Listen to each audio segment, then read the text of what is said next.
Going hot. What's up, nerds? We're here. We're queer. And we're playing some Dragon Age. What's up? Alex is gone. He's not here today. He has to go do some work stuff. But we're on episode 11 of season 4. Semi-finale, technically. But yeah, let's jump into this noise and let Emma kick us off with stuff. So... Kicking off. Hi everybody, it's me, Emma, or Hummalou, on the internet. I hope you're all doing well. I am currently in Scotland, which is having a heat wave right now, which is a big deal because we have like no AC anywhere. And so themed with that, my question is, who's your hottest hottie right now? Who is raising your temperature? Oh my god. Despite being very ace arrow myself, my hottest hottie has been for quite some time, and I think always will be Oscar Isaac because look at the source material. Passing on. Okay. Hi, my players. Hi everyone. My name is Satan Orlis of Vamp on the internet. Today I will play Bella, a city elf rogue. She goes by she, her. I go by she, they. And my hottest hottie will always and forever be Oscar Isaac. I will repeat. Just look at the source material. Just like there's Look really at the no source material. there's no contest. I'm just saying. That's Agreed. me. It's hard to beat that one. Hey everyone, I'm Kay. I play Ophelia Von Canel, our Mortalitasi mage, and my hottest hottie will probably almost always be Henry Cavill for a variety of reasons, but most importantly, his nerd brain, which I'm in love with, and I would love to game with him all night long. If I had to pick like Henry Cavill, it'd be like Henry Cavill, but like in The Witcher, because that man looks 10 times hotter when his life is falling apart. It's true. It's just sort of like scruffy, a little dirty, and his life's falling apart. Yeah, and he's just bad. grunting everywhere. Also, there's a common theme with the two of them because dead ass, I feel like that applies to them both. True. I mean... I'm just warming us up to the thirst and emotions theme of this game, Val, it is your turn.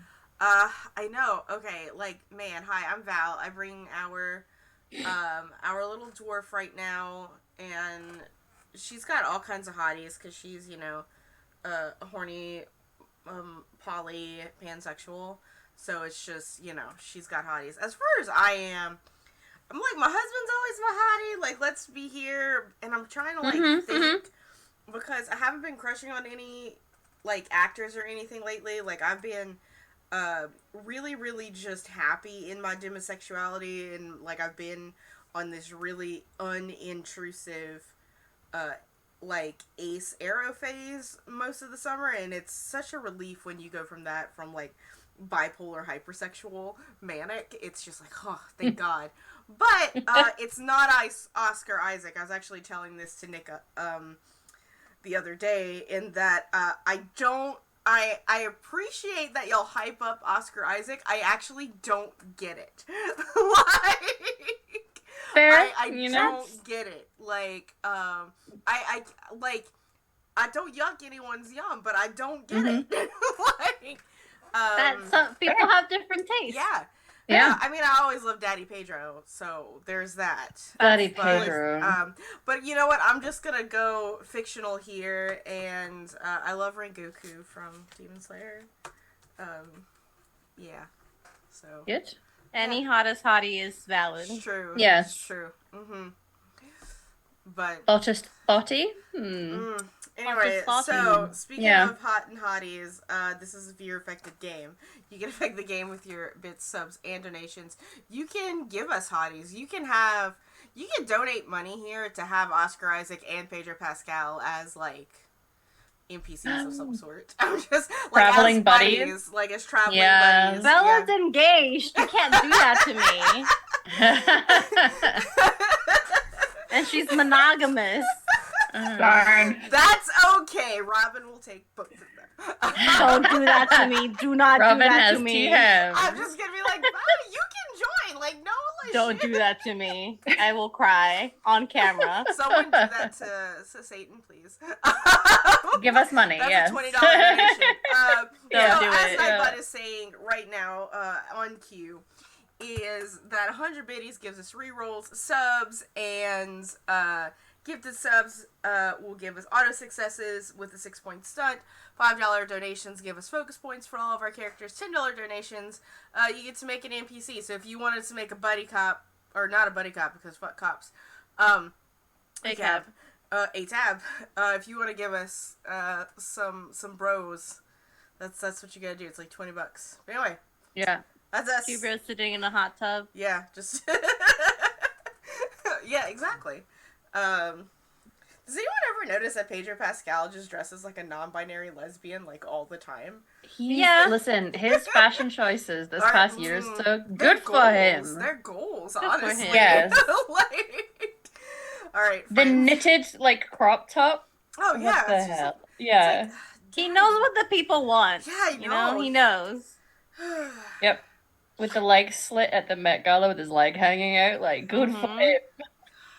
Like I have like I feel like my feelings for Pedro Pascal are very homosexual in nature. Yeah. That's Yeah, fair. it's the That's male side of my fair. brain that's really Yeah. into it. Yeah. Like I'm very No, I gay agree. for him. Like Yeah, it's just I strange. enjoy with because last year's Met Gala, Oscar and his wife went, and she was wearing a suit and he was wearing a dress. And the Mhm. interview, they were like, she was saying, I just kind of felt like I wanted to wear a suit, so I was thinking like, why not Oscar wear a dress? Is that not how it went? And he went, yes, ma'am. That man knows his place in that relationship, and I am here for And it. he's happy Yes, to ma'am. be there. And he was like, I just do whatever she tells me to do. And I was like, listen. We I can stand. appreciate that. Yeah. Anyway, speaking of, this game is not only in Darkness Unbroken, its subheading is Thirst and Emotions. It's what we do here. I've made them all thirsty. Now it's And time for the emotional. emotions. Yeah. Now it's time for the emotions. I was feeling emotions last episode, let me tell you. So many Yeah. emotions. Whew. Speaking of, so last session, a few things happened. We did get to enjoy Antivan oil wrestling finally, with our beloved mountain man competing against some extravagant characters. Let's call them that. It was a fine show. He came second, and he won some coin for his efforts. It Really, was highly everyone entertaining. won. Yeah, and there was the person who was their umpire of sorts, was a person wearing robes that had feathers on them that was chasing after people and shouting at them to get them to behave in an orderly fashion and honking at them like a goose. You can thank one of our viewers for getting the NPC of Maximus the goose, who was turned into a person. There was also a family reunion between Bella and her father. It was tense at first, but soon the pair got talking. He told her about what life was like for him and her mother back then and why he felt compelled to do what he did, despite the fact it made him incredibly unhappy. They make amends. They find common ground. She gives him a hug and they share a very tender moment. And then in barging through the door was a gentleman proclaiming to know that Marco had been panicked. Seemed to know. That was never explained. A mystery, if you will. It seems to be a fellow Antivan Crow. And it was none other than the famous, or infamous, Lucanus Delamort. Things got a little sassy between Bella and Lucanus. But he leaves the dad and daughter to say their goodbyes with each other. There's still much that this group have to achieve, and 2 episodes to achieve it in, but that is entirely doable. They have to have a chat with the intriguing mage Salir, who they don't really know his full story, but he seems to know a lot about Eluvians and may actually use them himself. They have questions for him. Not only that, but our dear, slightly repressed mage Ophelia may or may not have a date with him upcoming, so that will be exciting. And the meeting with a slave of Ilinara Vondas, all round not very nice lady, and they need to investigate the missing, very dead but animated and moving around great Uncle Rizzo, the Rizzler. Yes. The Rizzler. So we may get to meet the Rizzler sometime soon. with much to achieve. I know that we ended with you guys heading back to the Rizzler estate. As it's not called. I don't know if Ophelia's House gonna of keep Riz. that name, the House of Riz. She might. But yes, you are there. Some decompression likely needs to happen as Bella has yet to tell her friends all that happened between her and her father and the mysterious man. So I'm going to leave the floor open to you guys, the players. We thirsted up at the start of the session. Now it's time to get our emotional emotions out. The scene is yours, friends. Where were we left when Bella went to talk to her dad? You guys were around the alienage. Some of you went, so Ophelia and Sharo. Ophelia and Sharo went to see the elder to pass over some books, and you oiled up Rylan, I did oil our up beloved Rylan. informant NPC. I did oil From him up. Dinnerim. Yeah. You oiled him up and made him show off I to got the crowd. all up in those crevices to make sure he You was did. properly oiled. Yeah. Yeah. So that was happening while she was having her emotional emotions, and then you went off and you all enjoyed the wrestling. And now you are back at the estate. Did we collect money from, like... Well, most people voted for Arlen, so you wouldn't voted bet for. So you likely didn't collect any winnings, but he did get 75 silver for coming second place. Okay, and I take my cut. You take your cut. Yeah. Listen, you're the manager now, manager. so you took your cut. My 15%. I imagine he's off having a soak in a bathtub after his oil wrestling, not only to alleviate any muscle-y aches and pains that he might have, but also to try and clean off all of the oil. Leaving the three of you alone with some snacks. If you like, there's still that wine cellar with beautifully aged wine to consume. Some of you may need a drink. I'm gonna pretend there's like a screw cap wine here because she's just gonna unscrew it and like boop, just flick it off. Just pretend there's screw cap. It's like, listen. Listen. I will allow that. Yeah, listen. We're too old to constantly pop corks. Like, we need... like, Robin is, anyway. I feel like she knows that trick of, like, heating up the base of the cork to create some air pressure and let it pop out itself. Yeah. It takes too long, though. Fair. You know. Fair. She probably also knows that trick where you take a knife and you can literally, like, slice the bottle, like, with a champagne bottle. You know what? That's probably what she does. She just... with her dagger.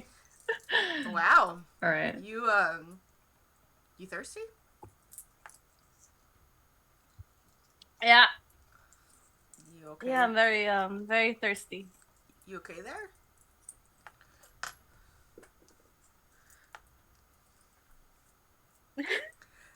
Yeah, okay, that is an answer. That is certainly an answer. Just makes motions with her hands and then keeps drinking. You know, and like I kind of like reach forward and I like pat your knee. You take your time. He has a boyfriend. He has a boyfriend. He has a boyfriend, yes. Oh, wow. Rudely interrupted us. Is his boyfriend hot? Yes. Shit. Yes. No, but as we discussed, when you look at the actual art out there of Lucanus Delamar, who's an actual Dragon Age character, he does look like Oscar Isaac, though. I stand by it. It's like... Hot. Alright, so he has a hot boyfriend. Yeah. Okay. Who can apparently feel when he's panicking. Is he a mage? I don't know. Is that like a mage thing, Ophelia? You can like feel people's emotions or heartbeats or what the fuck? Oh, possibly. She doesn't deal with live people. Robin is correct. Yeah. I don't know if it's mage or whatever, but he's like up there in the Delamort house. Oh. Is that good or bad? I mean, depends on who you are, really. Good for him because he's up close and personal with the people on top. Yeah, there's Or on there's the a bottom. certain Who level knows? of protection, I guess. Yeah. Do you think your dad's? I don't want to talk about what position your dad prefers. That'd be very awkward for I you. don't want to talk about the sexual ongoings of my father. No, Thanks. that would be so weird. Instead, let's talk about Ophelia. And Ophelia has a date. Don't you have a date? Soon? What? With Shalir, we got you a date with Yeah, Shalir. we got you a date. You were there. Yeah. Do you not Oh. remember? Yes, You were he is. there. He is coming over to discuss things. Is it a date? Bella just takes the biggest swig from her bottle of wine, takes a sigh, and presses pinches the bridge of her nose. Yes. You're going out for drinks. Thought he was coming here though. He's coming to pick you up. You could have drinks here. Yeah, and we'll leave you. We'll go and we'll do our own stuff. Like we Yeah, gotta get the oil off of Rylan at some point. Yeah. Rylan is covered in oil. What have I Rylan is missed? covered in oil. Yeah.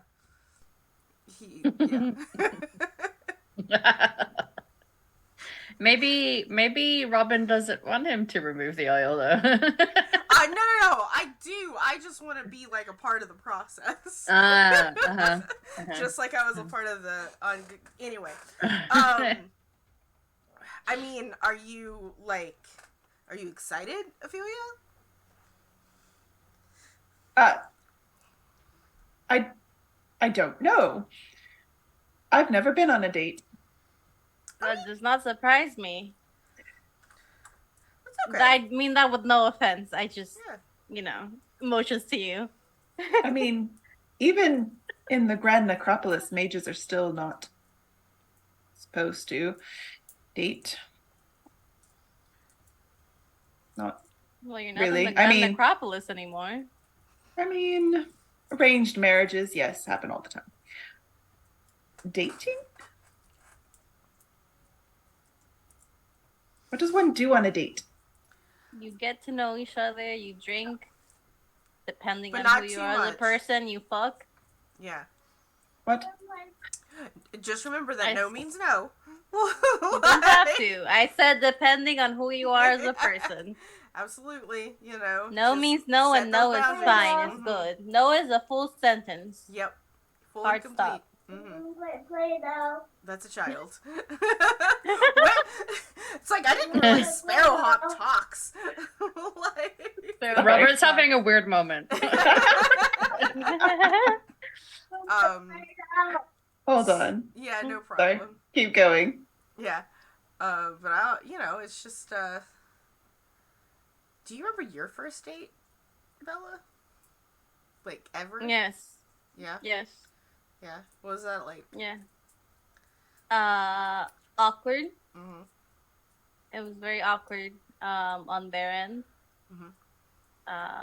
They took me out to eat, but then they didn't eat. They didn't eat? They did not. They said they did not like eating, which is red flag number one, really.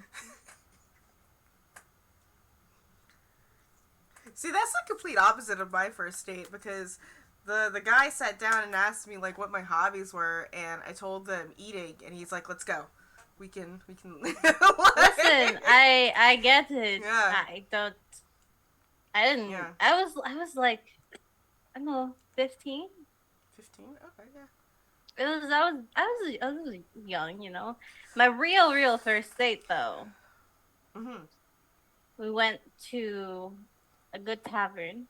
Mhm. There was music, there was gambling, there was drinking, there was sex. It was great. Okay. Oh yeah. I mean, that's. Was it good sex? Yeah. All right, great. Because I mean, that's like the thing, like, not all sex is good sex. No. It's just okay. Some of us you just do it because it's your job sometimes. Sometimes you just do it because it's your job. So you probably did a good job. The royal you, not. But yeah. Life's too short. Yeah. So, Ophelia. Yes. I have something for you. And I like rummage Oh. through my little bag and I pull out a small vial. It's like, here you go. What is it? Oh, it's just perfume. You put it like here and on your wrist. Oh. Oh. So she does so. Yeah, there's bear pheromones in it, so he might get a little very specifically great bear pheromones. As soon as you say it's a perfume, I'm like, like that's Them that's bear where gonads. yeah, the bear gonads, yeah. But I mean, Yeah. like that's normal. Like that's where you get perfumes from. Listen, honestly, the best smell I've ever gotten is from a beaver. Considering what you've handed me, it doesn't smell awful. Yeah, I know it doesn't. Like you have to, like it has to like marinate in a way. You have to kind of mix it with some lavenders and so I got I got like lavender and rosemary in there. So you kind of because I want when you go on a date with someone, you want to smell edible in a sense. Savory. Yeah. So. or sweet, you know. So that's Delicious for you all to in all. have. Don't put too much. You don't want him to sneeze because he might be allergic. That would be really awkward. yeah. You probably should have asked to see what he was like allergic to first. Most people are not allergic to rosemary and lavender. I think that's a pretty normal. I don't know if he's allergic to bear though. That would be really awkward. It just goes and like gives you a little smooch behind your ear and then he pulls back and it looks like his lips are just swollen. That would be awful.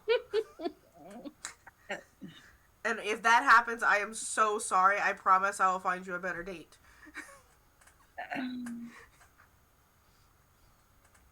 Uh-huh. I know a guy. He's a Grey Warden. Oh? Oh, yeah, it's like my ex. He's fine. Uh-huh. Okay. I mean, like, Well- he's not my ex. We're just kind of on a break. And not because, like, we're on a break because, like, we don't like each other. It's more of, like, he's doing Grey Warden stuff, I'm doing rogue stuff, and the road just sort of, like, went in opposite directions. So we were just like, listen, like, I'll write you, I love you, but, please take care of our child, the cat, but, actually the cat's with my dad, but, it's just, our lives are currently taking us in different directions, and so we're, his name is Dara, he's an elf, he's Cheryl's best friend. Yeah, I was just sat there awkwardly the whole time. Like, probably, like, hanging out with Finch. Yeah, I mean, he disassociated when you asked Bella if her first proper date sex was good. Like, he's just like, I'm just gonna drink wine and not think about Yeah, this. it's okay. Listen, Yeah. he's, like, but listen, what I'm saying is that, like, if we meet him and you like him, we're not monogamous, is what I'm saying, so.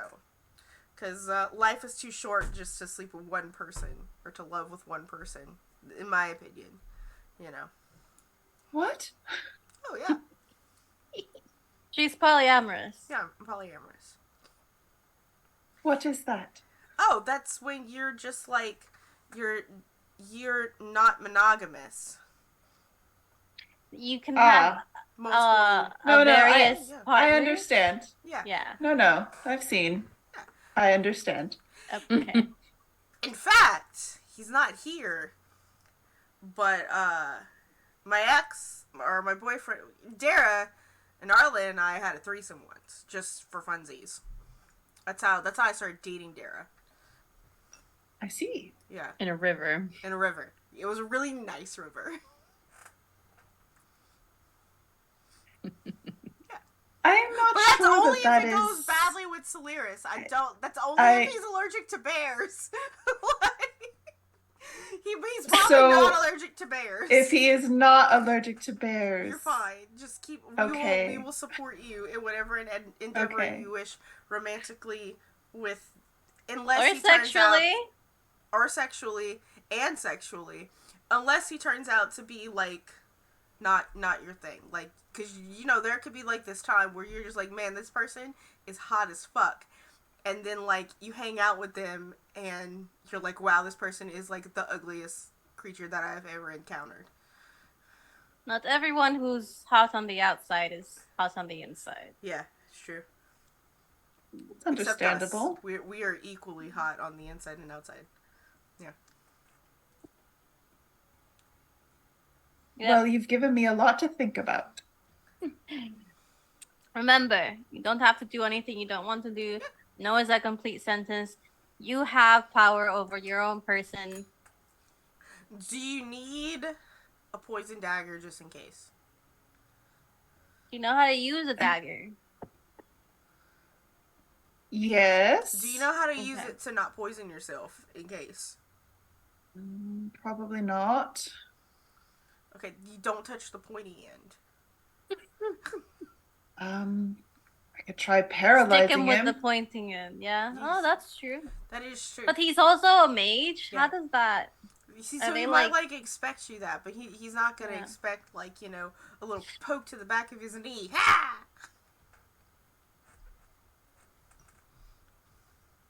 I could always ask Robert to possess him and then run away. That's true. That would work. That honestly, you know what? I keep forgetting that you have the floating ghost. He's invisible sometimes. Spirit? So Yeah, you I know. barely notice him because, you know, I'm a dwarf and I just don't see those things naturally. There's like a blind spot. Like, you have to remind me that they exist. You can't look up at the sky. Oh, God! Ugh. Yeah, I can look up at the sky. I just refuse to, like my entire body rejects the idea of spirits, even though I've been to the Fade. It's not something I know that they exist and I've seen them, but I can't just, like, point them out in a crowd. Like, someone has to point them out to me. Oh, look, there's a spirit. Oh, yeah. Hi, Robert.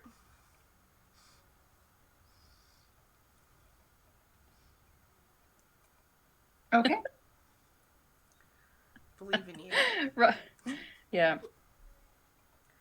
Robert is Celia's choosing just to gonna be pour quiet herself as some well. wine Yeah. and Yeah. disappear Listen. into it and be like, okay. Oh, this was fun. Is there anything stronger than wine? You're welcome to raid the cellar. I'm gonna go raid the cellar. See what's down there. Yeah, I imagine there's there's definitely going to be fermented wines that are stronger than your typical. There's maybe a bottle of a spirit or two, I would imagine. Brandy is the thing around here, so Ooh. there might be some If you- Antibon brandy. It's the one that if tastes you- like passion fruit. If you find Antibon brandy, can you bring it up? Oh yeah, that's what I was gonna go for.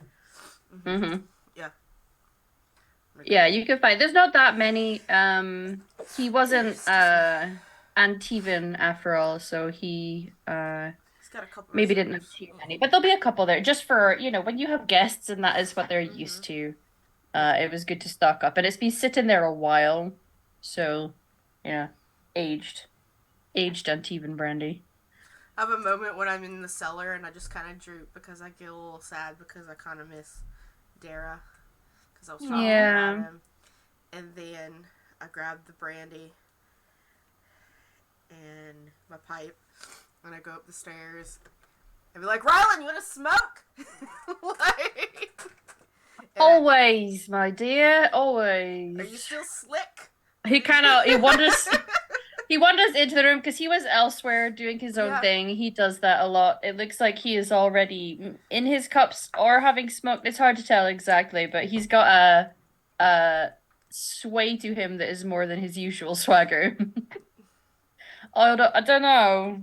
Probably. It's under the clothes though. It felt a little icky at first and now I can't feel it. Concerning. It's like, oh, we're also having brandy. So. Oh. Yep. Is that the fancy stuff? I guess. Yeah, it's pretty fancy. It's pretty fancy. No. Yeah. Let's crossfade and go stick stuff in each other's holes. Yeah, yeah. You can you can go and smoke up crossfade and stick things in each other's holes. You can absolutely go and do that. Cool. I was off. Okay. Oh, you were just offering. I was, to be honest with you, he would have offered zero resistance to that. You're like, all right. Awesome. Drop off the brandy. It's like, Yeah. all right. You could drop off the brandy and find one of there's many bedrooms here, with ridiculously large beds. So, However, Bella, when you need to talk, just holler. Okay. She, Take your much time. like I am, it's quiet and a lot of the time is kind of like in her own head currently, but she will be like, yes. Awesome. I'm gonna go. You get really, enjoy your elf really fruit high. and your brandy and Yep. your oil time. I will. oil time. Sometimes Mhm. it just all it takes is just to. Ophelia, take note. Sometimes all it takes is just to ask. The worst I can say is no. Noted. Mhm. It also never hurts to add some oil. It's just a solid move. Oh, I just to gave her keep- the bear juice for her neck. Oh. Yeah. Well, that's not going to do for the oil. He says he's muttering as he walks, just assuming that you're listening to him about the benefits of using oil. Yeah, absolutely. Sock really leaves all of you. Mm-hmm. I'm gonna go drown myself in sex, drugs, and rock and roll now. Like... You are able to indulge, and it maybe helps with your feelings of missing Dara. Oh yeah, absolutely. I don't think about him at all at this point. Like... That's rude. Mm-hmm. Okay. So that leaves the pair of you. Is there more that you would wish to discuss today before we phase into the next day? No, I think Ophelia got as good as she wanted. She's like, wait, what? They've left you with Bless some his- food for thought. Yeah. Bless his bean. Like... Bella, if Ophelia's just heading her own way, Bella will head her own way with Charo to cuddle up for the night and talk Mhm. about the night, Yeah. the day, I Yeah. guess. He's as ever a very good listener. Mm-hmm. He'll chime in and comment and ask questions, of course, but he's a good shoulder and a good ear when you need it. Mm-hmm. It's a lot of face in his chest type of situation. Yeah, that's fair. That's all right. Yeah. He'll allow that. Yeah. But he'll do his best to kind of help you decompress a little. And then maybe help you decompress. Ew. Ew. Ayo. Your girl needs it. I Yeah. left some oil at the door. No. Uh, Oh, like Bella doesn't have like 30 bottles of oil that Yes. that Robin has kept like giving her. It's like, here's a new sample Plus, of the next product. Shadow's Here's a new sample. he's a master craftsman for the Dalish people who very famously mostly craft with wood. I feel like you need to be adept at using oil and keeping stuff on hand. So, I feel like he's got that covered too. Nice. Protophilia's left Not having sex. thinking about her, yeah. About what's upcoming for her and her date. The morning will come. You guys will be in various states of feeling rested. It's your call.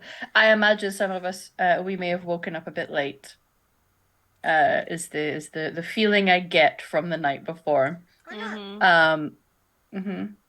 You're able to get a decent breakfast. You've still got stuff that you kind of bought in to make sure that you were stocked up in the House of Riz. Fresh eggs, cured meats, bread, Yeah. cheese. We're good to go. Yeah. So you're all fueled up. Ophelia, you are given a note. Much like when he has been in communication with Bella, you wake up to the note it's sort of like stuck to a part of your door. So it's kind of subtle. You're Was only he going to in see my it 'cause house? you don't know. Someone was in the house. Someone was in the house. Robert didn't say anything? God. Well, maybe Robert was having a snooze. Or he was like, you know what, I should call her. Went back to the Fade for a little while to go and meet someone. It's like, wow, everyone else, I should call her. I love it. You know, Good job, Robert. yeah, this spirit's got a bit of spirit left in him. I don't know. But you find a note, not necessarily in your bedroom, but I imagine there's like a collection of rooms that you're able to, like a personal suite that would have been your uncle's, that may well become yours eventually. Who knows? And it gives you an indication that he will be coming here in the sort of pre-evening time for your study session. So you're aware that Silier will be coming later today. Maybe. Maybe. Hey. But you are able to prepare for that however you wish. Now, I know that you initially and what you have discussed was a potential study session about things. Is there anything that you're doing to prepare for that? Well, she did buy some new clothing on one of Mhm. their trips. So, you know what? She is gonna go find Bella and Robin and ask Robin for grooming tips and ask Bella opinions on clothing. Because Ask Bella really, what, she sorry? opinions on her clothing because Oh really yeah, she she'll has definitely. no fucking clue. Oh, she'll definitely help. Definitely help. She'll help. She'll help Ophelia get something that she's comfortable in, but maybe wants to try something a little bit new. Maybe let me show a little arm. Maybe like a half sleeve instead of a full sleeve. Mm-hmm.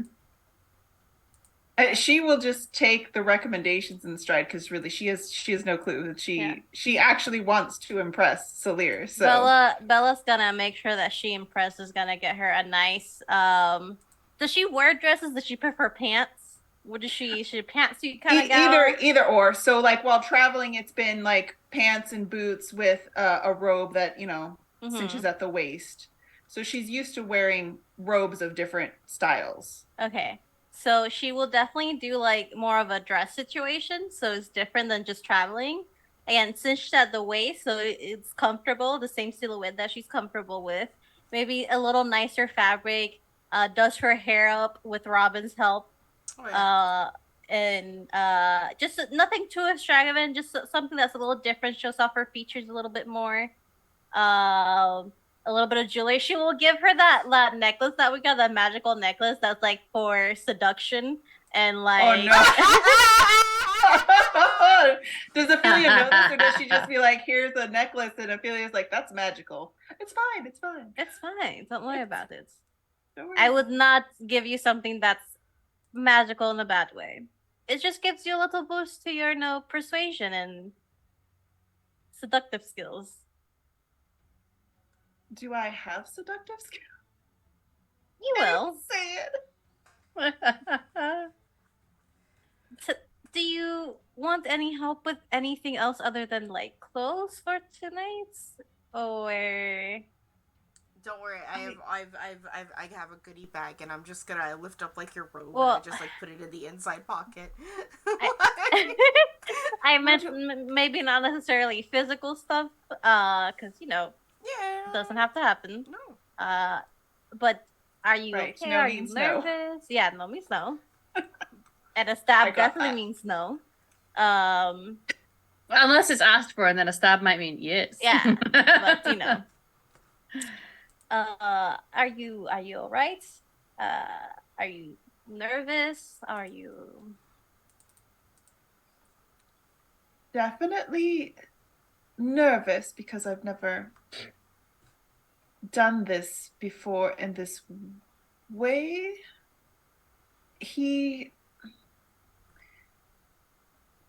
other than talking, what are we supposed to do? I'm confused. You just, honestly, it's getting to know each other. You can just spend the night talking, go out to eat, get drinks if you'd like. There's really good spots for dancing here if you're into that. There's also really beautiful cliffs if you want to take a stroll with him. I feel like that's dangerous. You're not walking on the edge of the cliff. But if you like something about him, you should compliment him. Yeah. Like, if you're like, if you are interested, make it known. Yeah. All right. And get to know each other. It's a good time to talk about what you want to talk about, because, you both have that knowledge, and get to know what each other's knows and have fun. There's also, if you'd like to go somewhere, there's theaters here that you could go as well. I do enjoy the theater, yes. Okay, so how about she's gonna look around and see where Rylan is. And she's gonna then ask Rylan, Oh, yeah. I need you to get me 2 tickets for a show at the theater tonight. Something you think Ophelia would like. I know you know how to read people and get what they need. Yes. I know you're a little tired. I'm just a little hungover, don't worry about it. It's fine. I'll be on the top of my game once I'm done with this breakfast. I know. I've never known a hangover to stop you. Yep. That's my boss lady. It's why I pay you the bitcoins. Yeah, theater tonight, 2 tickets, and right, yeah, can do that. Make it 4 just in case, but separate seatings, 2 and 2. I can do that. Or more if anybody else wants to see a show tonight. But thank you. She'll give him the money for the tickets. Yeah. Oh, thank you. I actually have a few things that I need to pick up. Okay. Word that I sent out that I need to get answers to. Of course, I'm always careful. Okay. Right. But you can always anything... ask him. Oh, sorry. Oh, no. I'm just looking at it. It's like you could always ask him the most important question.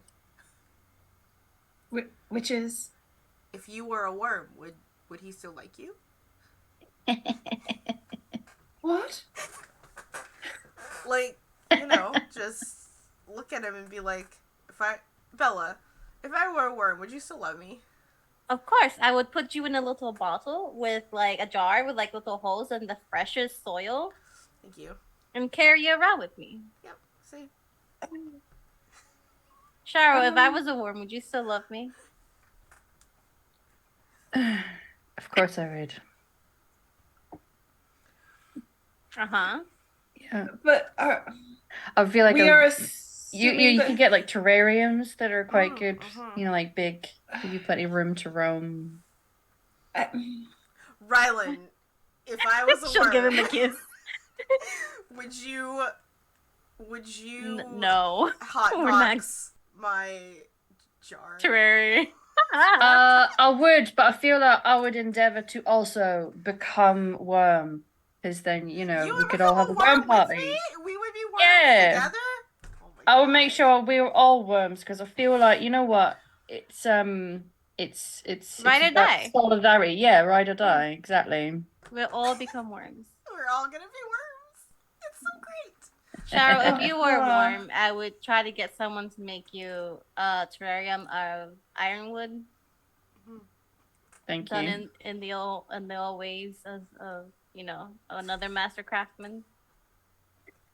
Poor Ophelia's like, Shadow's like, I feel like Shadow and Ophelia have like this. There's some similarities in their personalities enough where like this kind of thought experiment for them is just like okay. I'm just describing They're a little bit too my own literal real in how life they view the partner. world. Yeah. I was like, I just described my own real life partner. He's like, what are you talking about? I feel like Sharo is just far too neurotypical for this conversation.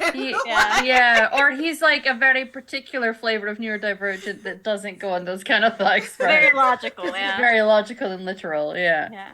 But Ophelia is somewhere between, are we assuming A, that Salir loves me, And B, is this kind of like the question of asking it, if I were dead, would you raise my body? Very similar. But yeah, just ask Well, what he we would do said if he yeah. turned into a worm. Like, just ask him. Maybe it's too early for that. Maybe a first date is not the best for that important question. But don't be afraid to be yourself. Get to know each other. Have fun. The tickets will be available to you should you wish to go to a show with him. You don't have to, but it's available. And Right. just be yourself. So, is it all right if I take notes? Depends on what you're taking notes. I wouldn't She always takes do notes. it. She literally has this notebook everywhere. Yeah, I wouldn't take the notes out in the open. Are you really good at mental notes? And writing them down later? I wouldn't take notes in front of him. Okay. That would be kind of like as like one of the weirdest people that I know. That would be weird and very off-putting, because it's like it's not like a test. Right. Like, did you take notes when you were hanging out with us? Obviously. That's kind of weird, but okay. I'm just saying, like, unless he starts taking notes. And that's like a thing that both of y'all like to do, is to take notes on each other, then go for it. But in general, most people get kind of weird when you just start writing in front of them. Which I've been doing with you the entire... Yeah, but I'm not trying to have sex with you. Or get to know you in any romantic way.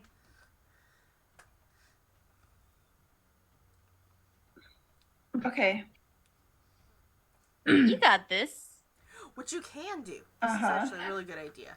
If you're like, if you do want to take notes, you can be like, pretending you're taking notes about something else.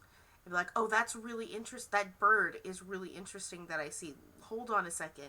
But really, you're just like taking notes of his, like, how pretty his eyes are, and then write that down. What do you want to take notes about? That's my true. question. Yeah. We are supposed to be discussing other things, right? Eluvians. Oh, yes, and you can take notes on that. Yeah, and... you can take notes on that. Okay. It's actually a really good way to disguise taking notes on him, too. Like, you can, like, put his notes in the margins of your Eluvian notes. Sure. Yeah. Yeah, there you go. You can share notes. I feel like that would be romantic for you. Yeah. Okay. Anyway, you look great. You smell great. We're so excited for you.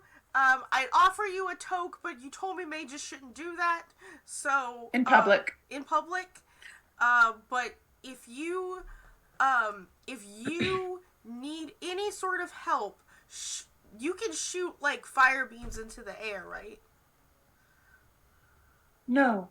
Okay, never mind. I don't know how. If you need help, you send Robert. Yeah. Yes, I can do that. Only Arlen understands him, but you can send him. Listen. Is Robert here currently as the invisible? Always. Okay, Robert.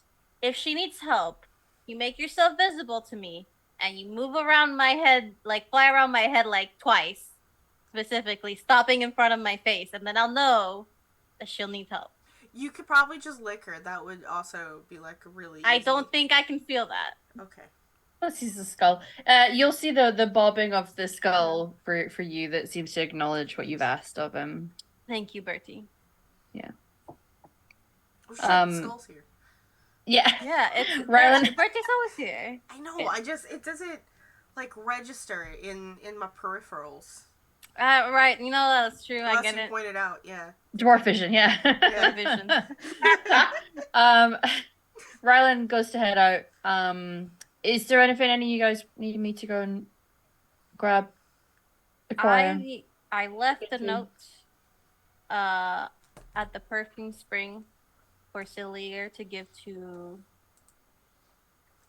my father. If I get can you check if there's a response? Yeah, I can do that. I can always go and check in with him if Mr. Cillier is busy.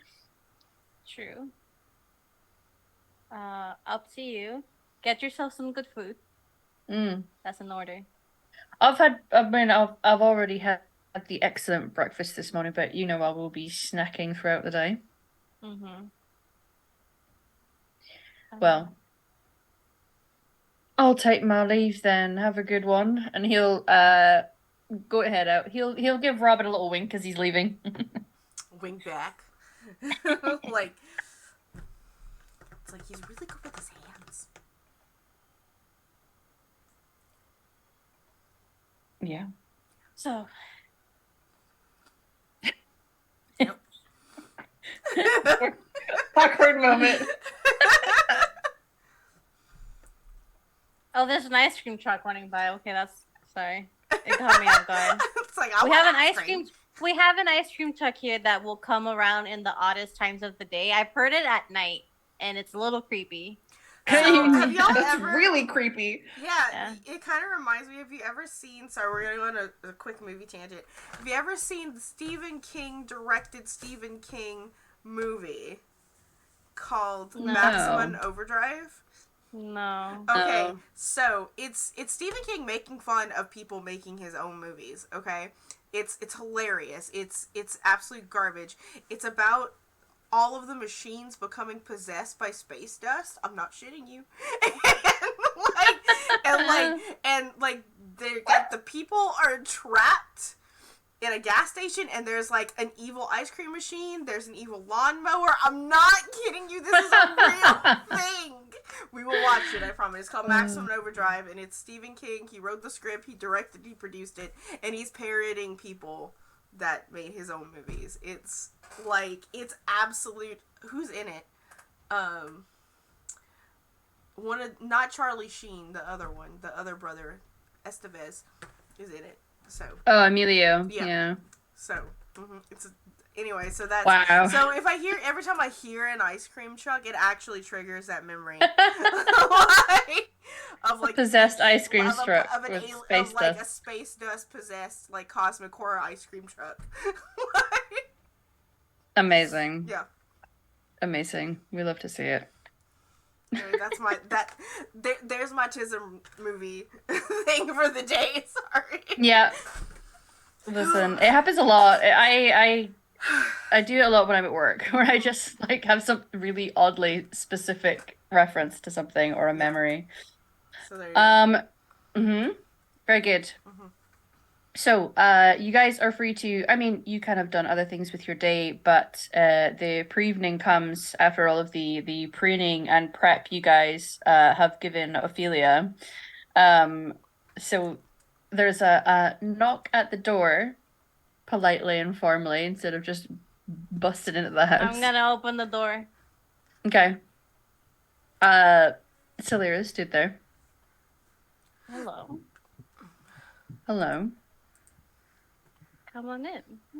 She'll open you. the door. He'll just you give you a look. Everything okay? Yeah.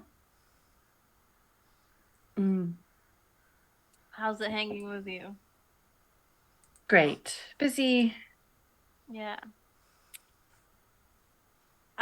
News about the Eluvians. We found one. Oh, Yeah. grand. I'm sure you'll Where talk did you about find that with one? Ophelia.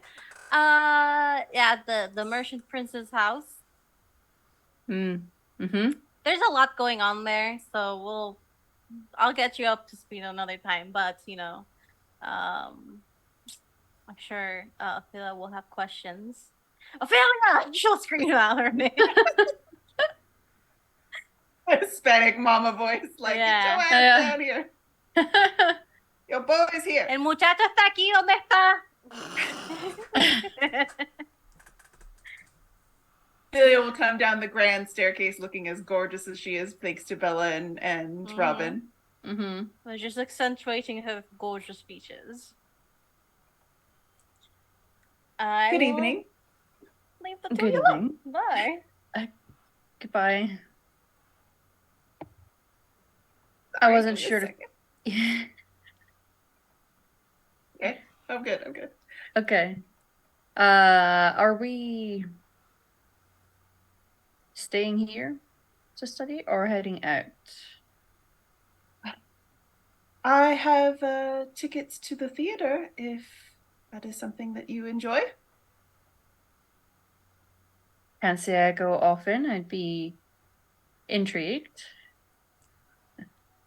Well then, uh, perhaps we will head out there.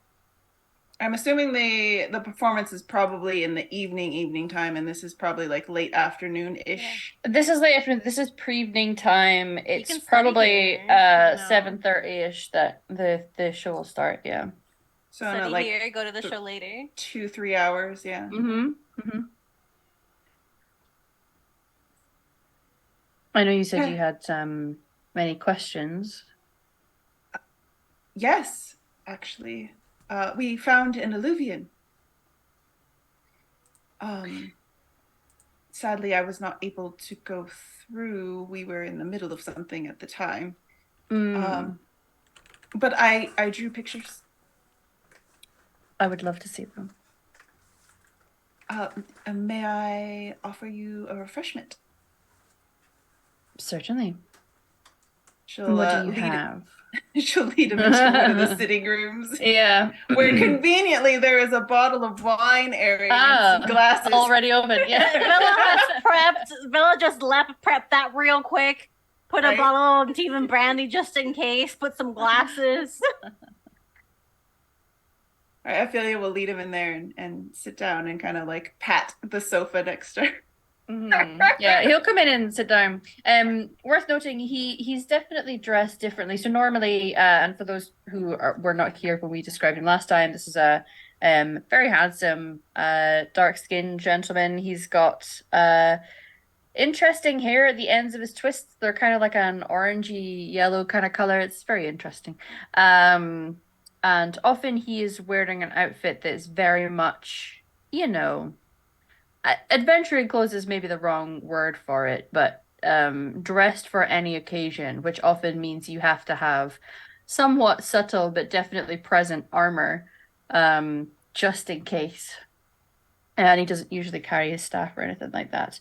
But he's dressed more casually. Not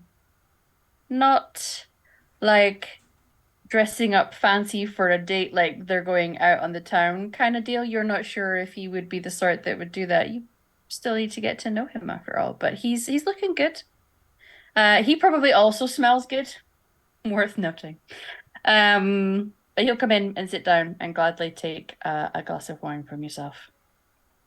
So he quite obviously put in some effort. Maybe not Yes, like he's his dressed differently to maximum what he effort. normally. Yeah, he's definitely dressed not in his I'm working clothes. These are more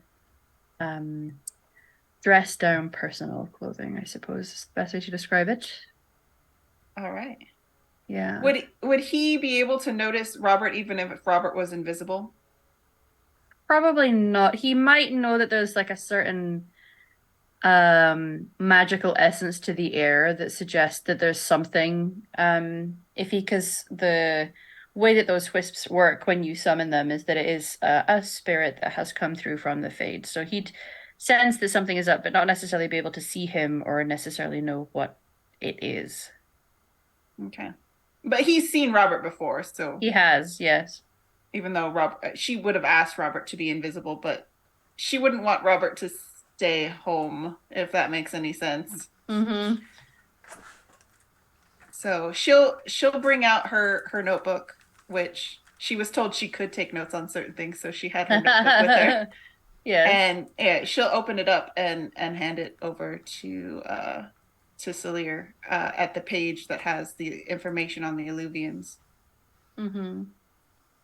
Yeah, he'll read through it. He'll look at your diagrams. He'll maybe flip the page before and after, just as in case there was more to see, basically. But he doesn't linger, because that's not necessarily polite to just go rummaging through someone's personal notes. These are good, astute observations. Do you regret not having the chance to go through? Very much so. They had to actually convince me not to just leave and go off and do my own exploring.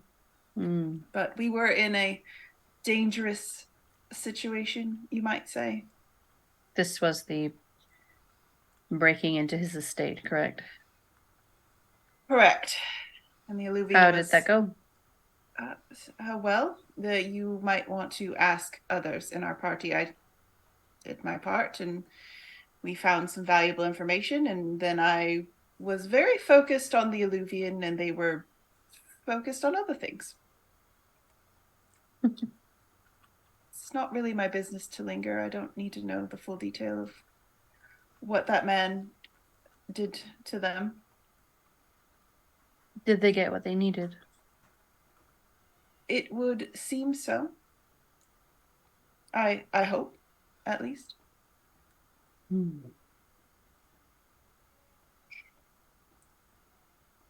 Well, that's fair enough. It may be good to observe those around you and the things that they're trying to achieve, if only for curiosity's sake. Sometimes the perspective of other people about a situation can be enlightening. Yes. They have been rather curious about myself as well. This is one of my family estates. One all. Well, I am Navaran. I do not know how much you know of the ancient families, but back home, there is quite a grand monument to many of our ancestors. This is but a summer home. Summer home. Not mine. He makes he's got that look on his face that you've probably seen Bella making as well, where they have in humans like Right. Which she's oblivious to. or like rich people. Yeah, there's an expression, but he's polite enough. Rich He's not. people. Yeah, he doesn't say anything though. He just there's a certain like, of course you have a summer home kind of expression, but he leaves it alone. Yeah, Bella said to be herself, and she's being Yes, herself. absolutely, absolutely. I know someone who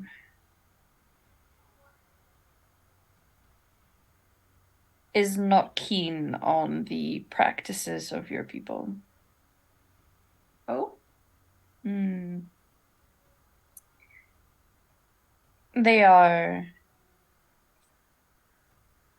adept with the spirit world, I suppose we'll call it. But I think they're more of a fan of letting them be free rather than bound to bodies. And if the spirits enjoy being in those bodies, if they want to cross over? Not my opinion. Simply I see. the What thoughts is of one. your opinion? I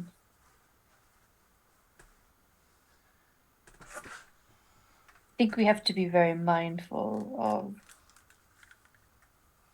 the fact that there are many cultures who believe many different things when it comes to magic and the Fade and spirits. And I guess for those who are from cultures where they can be viewed in a positive light and you are free to do as you wish in those things, it's very different to those who would be quite literally executed for the same act. What you're doing, if someone in Ferelden was to try and do that, well, it would be seen as making an abomination, first of all, spirit in a human body, whether alive or dead. Ghouls. Ghouls are blighted, are they not? Yes. The The non-magical masses don't tend to see defining lines between things. I see. If They you were have- to speak to someone who was from Redcliffe, for example, in Ferelden, where they watched spirits enter the bodies of the dead, and it overran their entire city. It's killing lots of people. It wasn't too long ago. A lot of people lost loved ones at that point. Their views on what you do might be a little colored by their experiences. I see. Well, it is a delicate procedure to put a spirit in someone who is not alive anymore. You cannot just pluck them and shove them in. It causes such panic. So I can understand if they were overrun by spirits who did not know what was happening to them. It's just a process. It cannot just be done. This was during the Blight time, so there was a lot going on at that point. But this person I know has a very strong opinions about how people view spirits and what they do to them.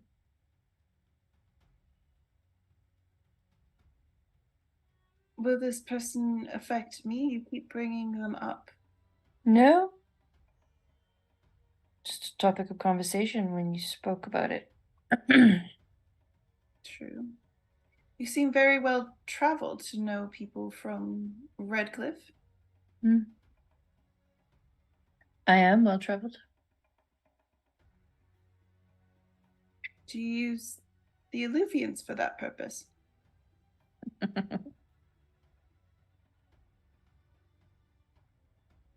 I might, yes.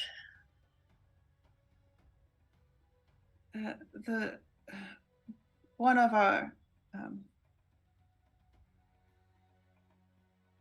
ours went through, and it did not seem to be a pleasant experience.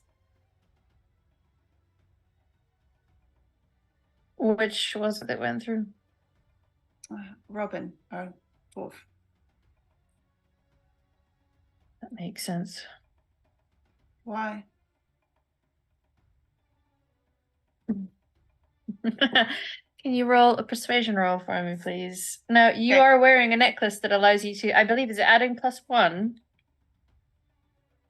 Satan. Girl, I have no idea. You have listen. I just know what it did. I don't know how much. I told you, yes, it's a +1. Okay. So that's under communication? +1 to yes. So when you're trying to persuade and when you're trying to seduce, you get to do a +1. But if you don't have the focus in either, you just roll communication and add 1 to it. Okay. I'm sorry. Ooh. Yeah, that's not good. You have Even at a 10, that's like meh. You do have rerolls, yeah, that's true. She's have not- things she's courtesy not of the trying viewers. to be Thank you, viewers. persuading. No, but I mean, you as a player, you have been gifted things from the viewers to use at your discretion. You have Yeah, I'll 16. use a reroll. You have 18 of them. So, and the thing Yeah, I'll is go you ahead. just started to play with us. You have this is your first season. You I have know. 18. Yeah, you have lots. You can use them. Go ahead. All right, Reroll. I'm gonna reroll. While she's doing that, thank you, audience. This is a viewer-affected game. You can give bits and subs and all that lovely stuff to give gifts to these wonderful players to help them in their endeavors. It's a little bit better. It's a little bit better. 13. That feels like a light success. In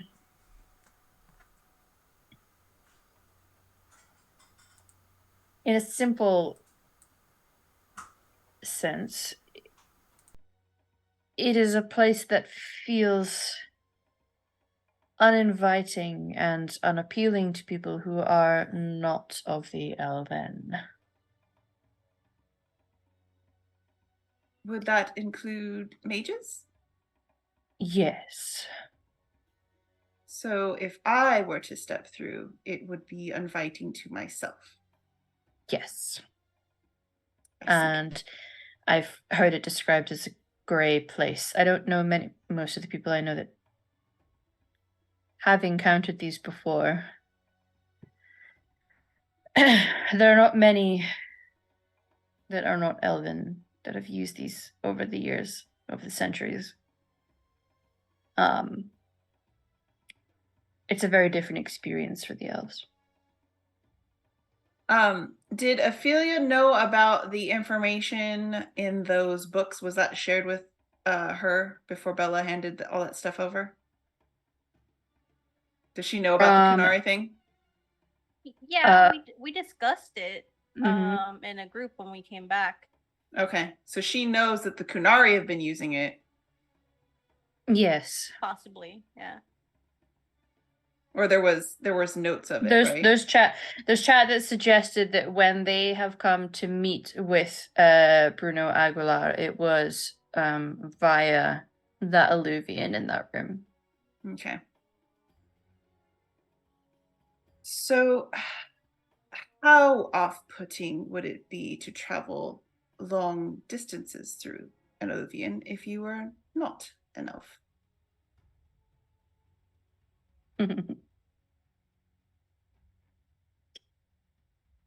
Hmm. It's not something that would necessarily get worse. You would just have to endure it for the length of time that you're in there. I see. So the length of time does not necessarily intensify it, but the beauty of the Eluvians is that you don't really travel for any time at all. It depends how far away things are. Some connect just one to another. They don't all go where apparently the one in his room goes to. Are you suggesting that they distort time and space? In that it is a different space. You were not with the group, I suppose, when they've had their initial dalliance with what they did. There are places beyond just this world that we see here. There is the Fade. We have some mages who are dreamers still, that can exist there as real as they can when they're here. Yes, you must have heard of dreamers. You seem well studied in the magical arts. I have not heard that term. I know that you can walk the Fade. I was made to walk the Fade at one time. Well, a gift from me to you as a new research topic for you to dive into is the dreamers. Do you mind if I take notes? Not at all. She'll just be like scribbling away some things and that they've been talking about. Mm-hmm. Would you mind if I ask? Would it be possible for you to take me through an Eluvian?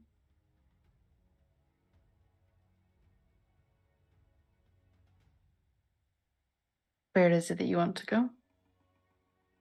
Does it matter? Yes. Not that it would change the answer, it would change where we would be going. Let's let us say that I wanted to travel back home to the Grand Necropolis. How long would it take us?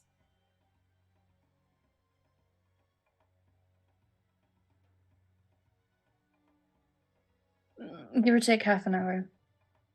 Just with what I know. There may be a more direct route. Half an hour? Mm. Walking? Well, Yes. There's a few connections along the journey, shall we say. Getting between one and the other takes a little bit of time, but yeah. And how close could we be? Outside the city?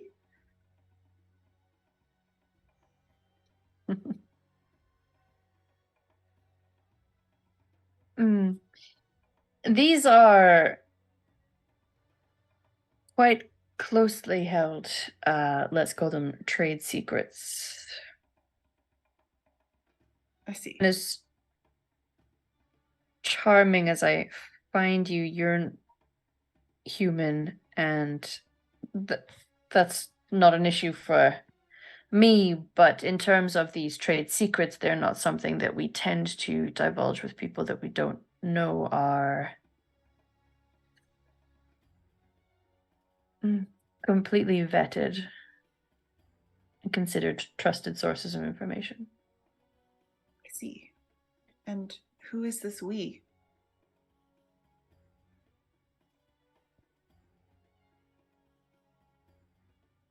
Well,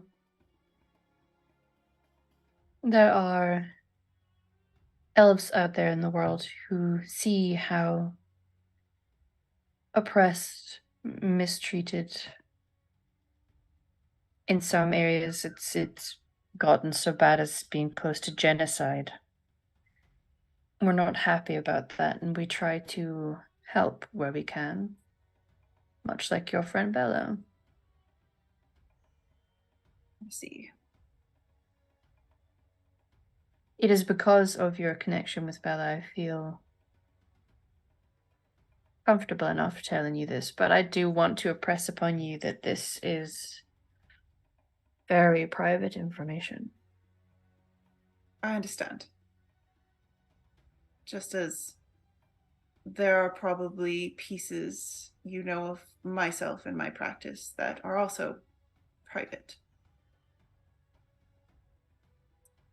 My kind do not normally leave the Grand Necropolis for a good reason.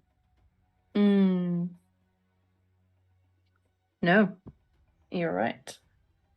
There are not terribly many outside of your homeland that would understand.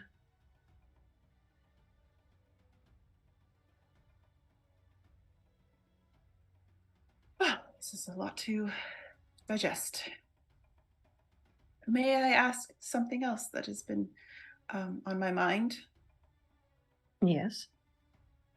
How did you get the note into my rooms?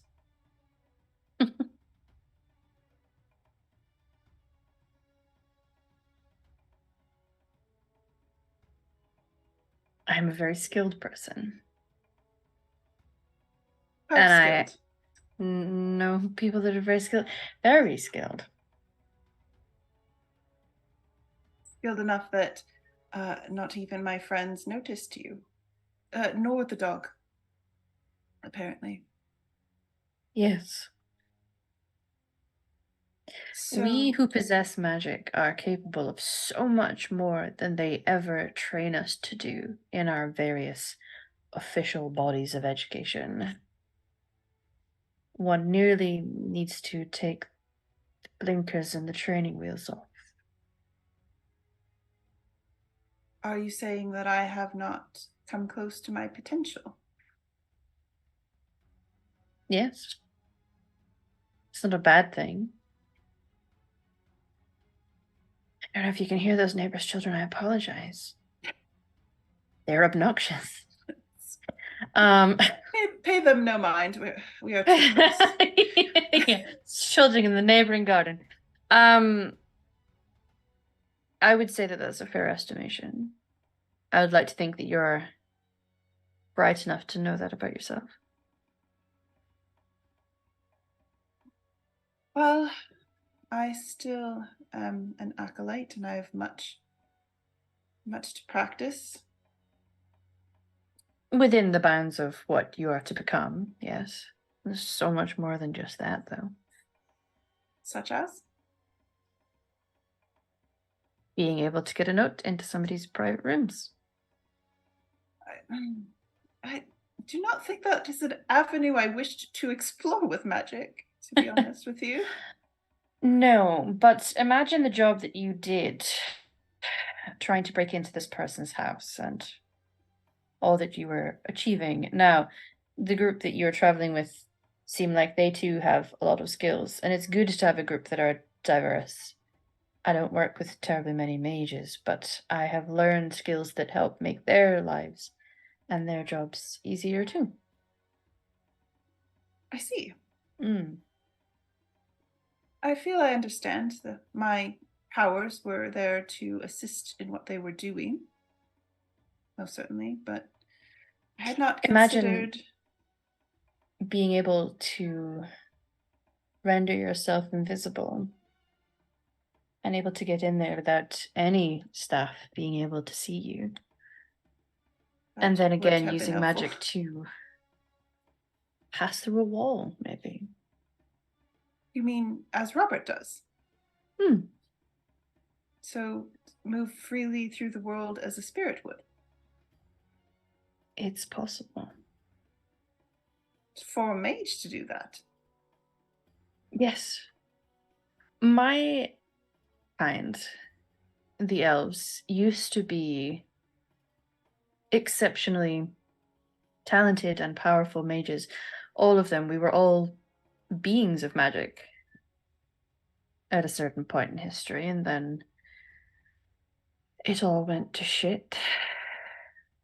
But it was proof that there is the potential for us to be incredibly powerful. So are you incredibly powerful? I'm powerful, but I'm humble enough to admit that there's still plenty room for me to grow into. I see. I'm still relatively young. Oh? Hmm. May I ask how young? I'm 28. That is not terribly young. No. Or terribly old.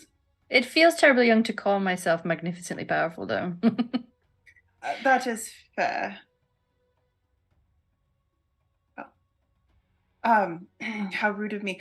Would you care for a glass of wine or brandy? A wine would be grand. She'll go ahead and pour them some refreshments so that she can take her notes and... Yeah. Continue. I wonder... I appreciate that you acquired tickets to the theater for us. And I'm more than happy to go and accompany you there. But if you'd like, I could perhaps let you know of some other Eluvians to be found around Antiva City. Oh? I am not committed to the theater if you would like to go elsewhere. Well, I thought that might be even more appealing of a date for someone like yourself to see what that's like. At the mention of the word date, she'll start blushing fiercely. He doesn't flinch. Well, you are not wrong. I would love to go with you to see the city. I feel to make the best first impression, it's important to try to understand the interests of the other person. Good to know. She'll start stuttering a little bit. Out of her element. Mm-hmm. Shall we go now? By all means, and he'll just down the glass of wine like a pro. Ophelia will not. She'll set hers down. Yeah. Doesn't want a headache. Do you need to tell your friends where you're going, or do you want to just leave? Oh. She'll glance kind of over at her shoulder, which is kind of the signal to Robert that he's going to go inform them, or Arlen at least, that they're leaving. Yep. Sure, you can pass on some words and then head off into the uneven night air to go who knows where. On Right. that note, we will go to break, everybody. Yeah.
Hey nerds, what's up?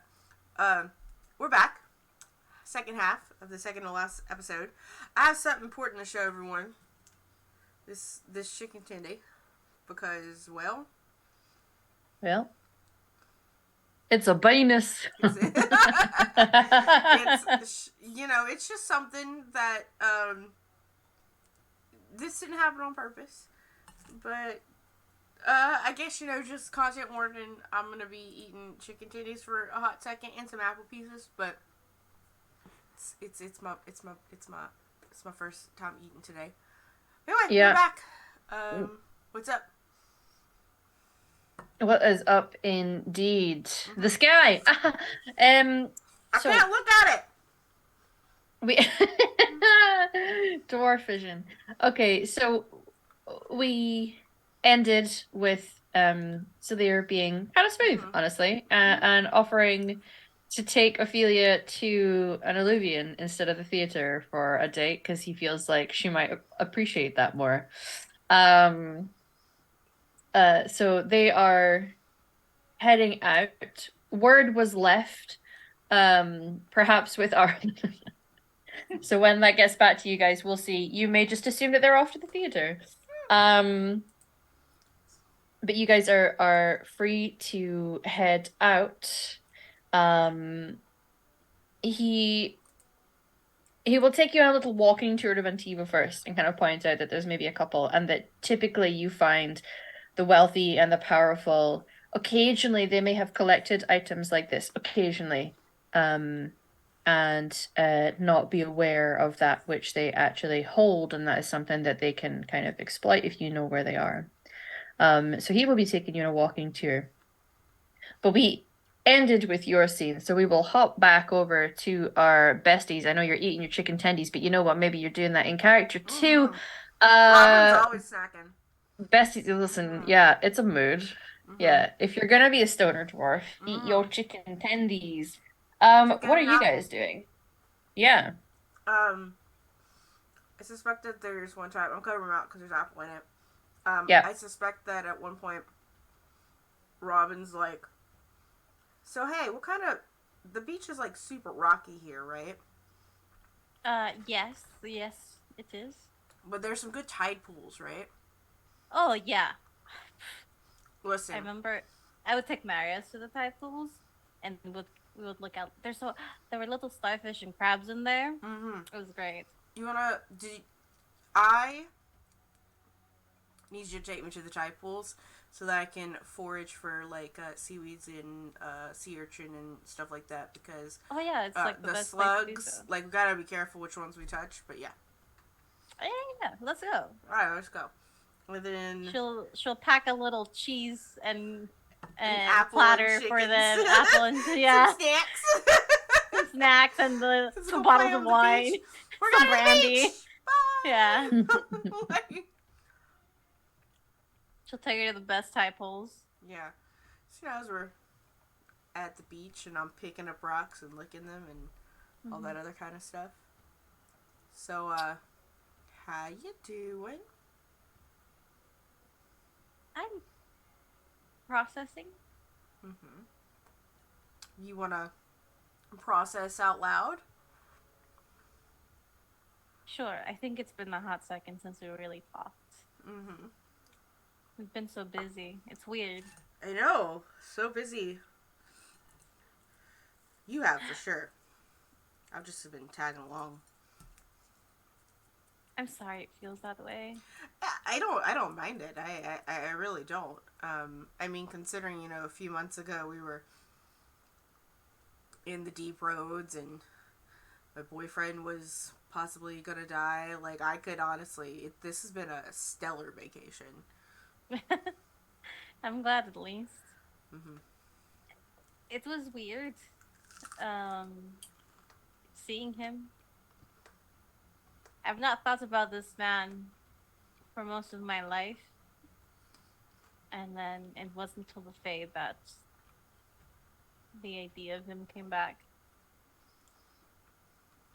And it's weird because he looks so familiar, yet so different. Yeah.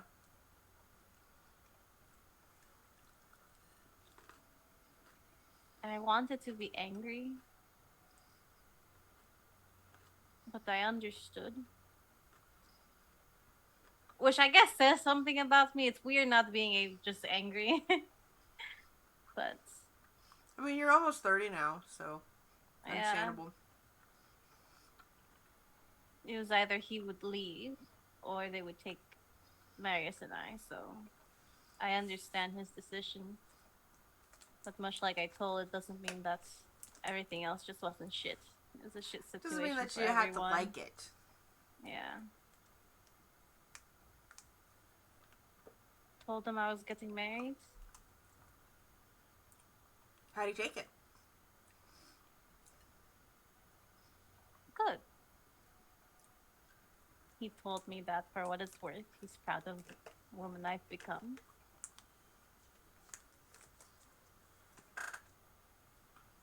And I didn't plan on it, but I told him that should he ever find himself in high ever, I don't know what will happen. Marius and I aren't children anymore. It's not like the crows can take us.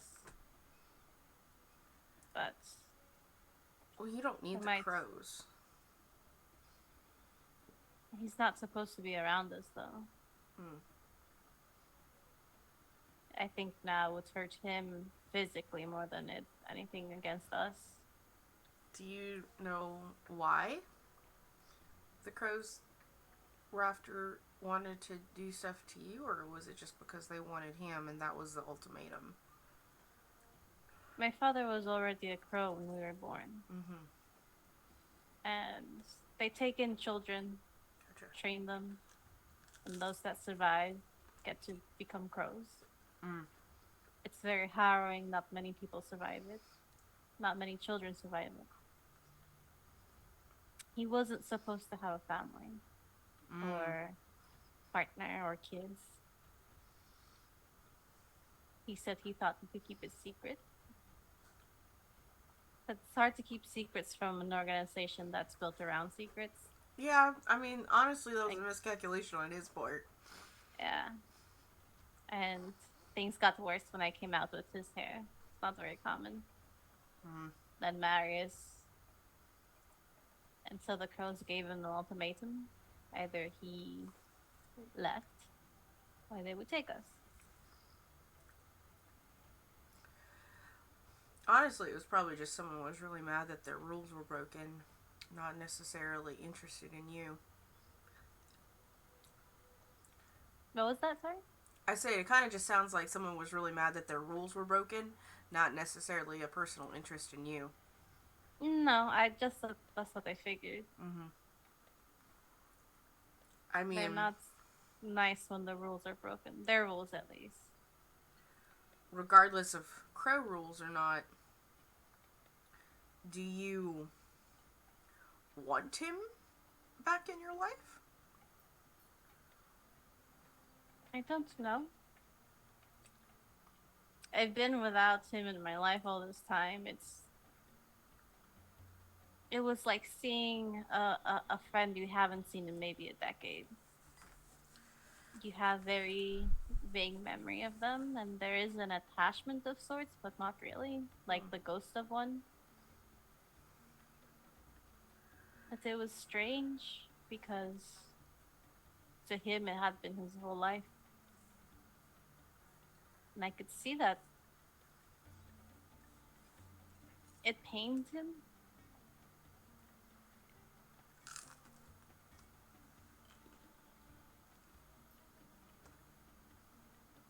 Keep going. And for some reason, it also felt like it hurt me as well.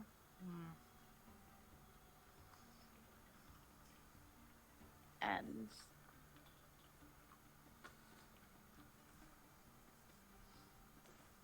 I don't have my mother here anymore to get close to. But it's an opportunity to maybe salvage some sort of relationship with him. Not a convenient one. It's not like I'll get to see him often, or maybe at all, really. But if I do, I would also like to just get to know more about my mother.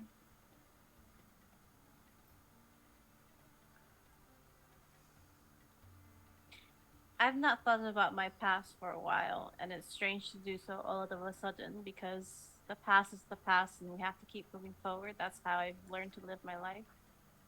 Right. But at the same time, we are who we are because of our past, and sometimes we need to confront it and deconstruct it in order to move forward, because hang-ups could be in the way, old wounds could get into the way, things that we haven't thought about in a while, and when they crop up, they affect us. Just because it happened 10, 12, 15 years ago doesn't mean that it still doesn't leave something on you. Yeah.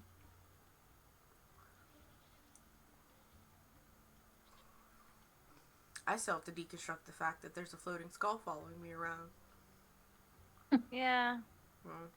That sometimes I just, I really can see it all the time. I just try to pretend it's not there. That might be for the best. Like, listen, it's just, block it out. I'm not supposed to, I'm built different, okay? Like, you are. Listen, that's true. Like, it's built different, and it's not that I don't like it. I think it's pretty neat. We did a really good combo in the house, and then you stop and you think about it, and you're just like, that was an eternal being that was next to me and helped me punch some guy in the codpiece. My mind just kind of stops that's a floating skull, and I just don't think about the rest. It's really hard to not think about the rest. Maybe sometimes. Where you see, like, maybe as an elf, or I don't know, just, spirits are just like, now you see Darkspawn, that's a different thing. Like, I was there for the blight, so things just sort of can't come out of the ground. That's one. I can deal with, like, corpses even rising, like, that's fine, but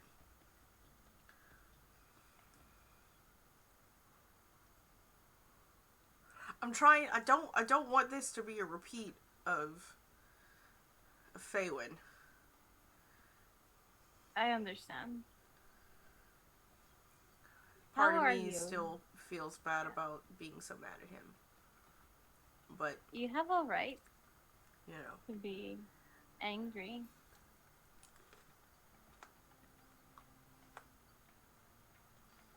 Anyway, until you figure out what's up with your dad, you can always borrow one of mine.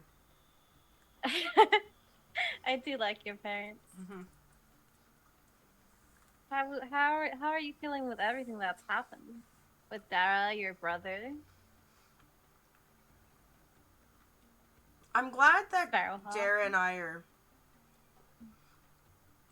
taking some time to process. Like, he's just going through things as a Grey Warden that I'm just never gonna be able to understand because I'm not.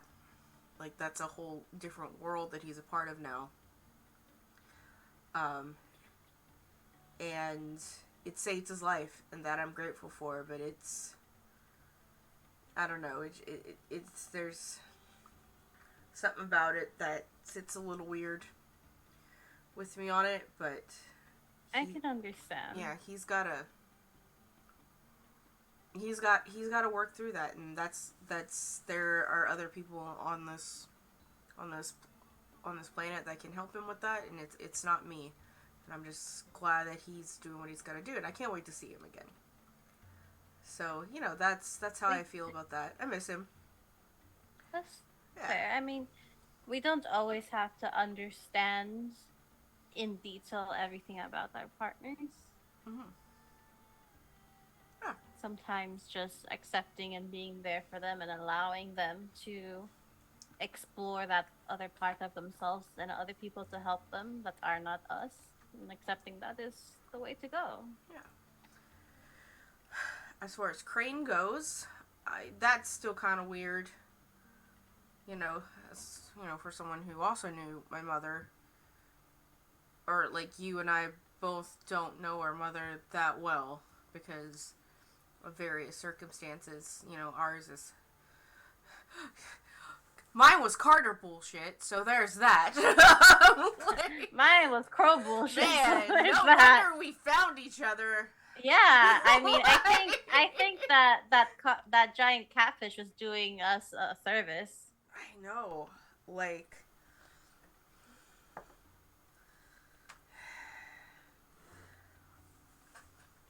I would like to find that catfish again one of these days. That'd be great, but I don't know how to identify catfish. It's okay, I Fishes? remember. Fish? I'm not Can sure. you guys roll me a perception check? Oh my god! I hate that. Mm-hmm. Oh no! Hold on, I gotta. Why is this on this See? Sorry. Okay, there we go. Oh, there we go. Perception, you said? I'm Yes, gonna use perception. a re-roll. Why did I roll twice? It might have just been a weird And click. What? Yeah. There's 3 rolls? It looks like it's glitching. Yeah, it's okay. Okay, well, can I use a re-roll or do Yeah. I just accept? You get well. Yeah, I'll use the call. 14. Okay. I got a 12. Mm-hmm. Probably not good anyway, but You guys, I mean, it's nighttime now. You're down at the coast, and while you're having this conversation, perhaps your intuition is attuned to it because of the conversation that you've just had. But you see ahead of you, sort of, it's hard to tell whether it just breached the surface now or if it's been on the surface and has just been traveling, but you catch sight of a pretty large mass, some type of creature maybe, or an upturned boat or something, out in the bay where you currently are. It's sizable, but at the moment it's mostly a dark mound just because it's nighttime and it's out in the bay rather than being here with you. Oh shit! Is that a whale? Where the lights are. Is that a whale over there? Look, well, you see it might be a boat. I don't know. Or if it's a whale Or a on catfish, Ireland, it's not you here. know? Like Maybe it's our catfish. in the ocean. They can't breathe in the ocean. I don't know about fish. I don't know. I just know it's water. Right, but you know how like you put something like from the ocean into the river, it'll die because the ocean and the rivers have different are made like. I know that now. You can, you can't drink ocean water. No, you can't. That's Okay, salty. so like ocean fish can't be in river water. Do you want to go and look and see what it is? Yeah. Yeah. Bella just takes Robin's head and like they just kind of start like I'll look over to see. Yeah. Yeah. Are you gonna try and swim out into the bay? Or are you gonna try and find a little rowboat to acquire? Is there Just walk out as far as you can. Is there a little rowboat we could borrow? You know what? Story Commandeer. rules say yes, and yes, there is. There's a small one. Whether it's one that it's clearly used by someone else, but at the moment it's nighttime, so there is one that's kind of tied up, just along the bay from where you are. You could probably go and commandeer it. You'll bring it back, right? Yeah, I'll bring it back. What I'm gonna do, just in case something happens, I'm gonna leave like a gold piece where the rope was tied off, just in case. Okay. Start rolling. Yeah, you guys are able to row. Is one person in charge of the rowing, or are we taking an oar each and trying to coordinate what we're doing? I think with our strength, it's one person a row each and trying to coordinate. We're Okay. not strong people, I don't think. So you go. It maybe takes you a little while because rather than this being like no, a we're lake going in a circle. No, we're going in a circle. with still water, the benefit is because you are at the sea, there is the ebb and flow of the waves, and you're able to kind of allow that to create a little bit of momentum for you. And eventually you do kind of get out. You can see this large mass still in the water. You can get close enough to go and have a look. You could try and get on it. You could poke at it. You could just eye it from a little bit of a safe distance. What do you want to I do? want to poke it. We should probably Okay. see if we know what it is before we poke it, right? Well, okay, so I'm gonna like look in the boat. Is there something long to poke it with? Yeah, There's an I mean, oar. there's the oar. Yeah. No. Oh, this Well, is what I'm gonna you do. know. This is what I'm gonna do. I'm gonna take out a crossbow bolt, and I'm gonna kind of like undo the broadhead from it, Mm-hmm. and like just kind of make so that it's just the dull shaft, and Okay. just shoot it at the mass to poke it like that. Oh, so you're gonna shoot a bolt at it. Yeah, Yeah. but like I without the understand. broadhead, so that it doesn't. Yeah, So yeah. it's just a stick. Yeah, it's just I'm gonna shoot Okay. a stick at it. So you just kind of aim at it. It's large enough, and you're for pretty good aim. And this is a fancy new crossbow that you have, Yeah. the fancy new dwarven one. Yeah. Yeah. You can kind of aim that up, and then thump, you let one loose. And as you do, there's like a moment where it sinks in first of all, so it doesn't ping off, Yeah, which suggests that this is not metal nor is it wood, it's and flesh. it's flesh, I and then look you're at like, Bella, oh, it's flesh. It's made of flesh. and then you hear like a hissing noise What? just briefly before there is a sudden explosion. Like Oh my it God. is big. You might as well have.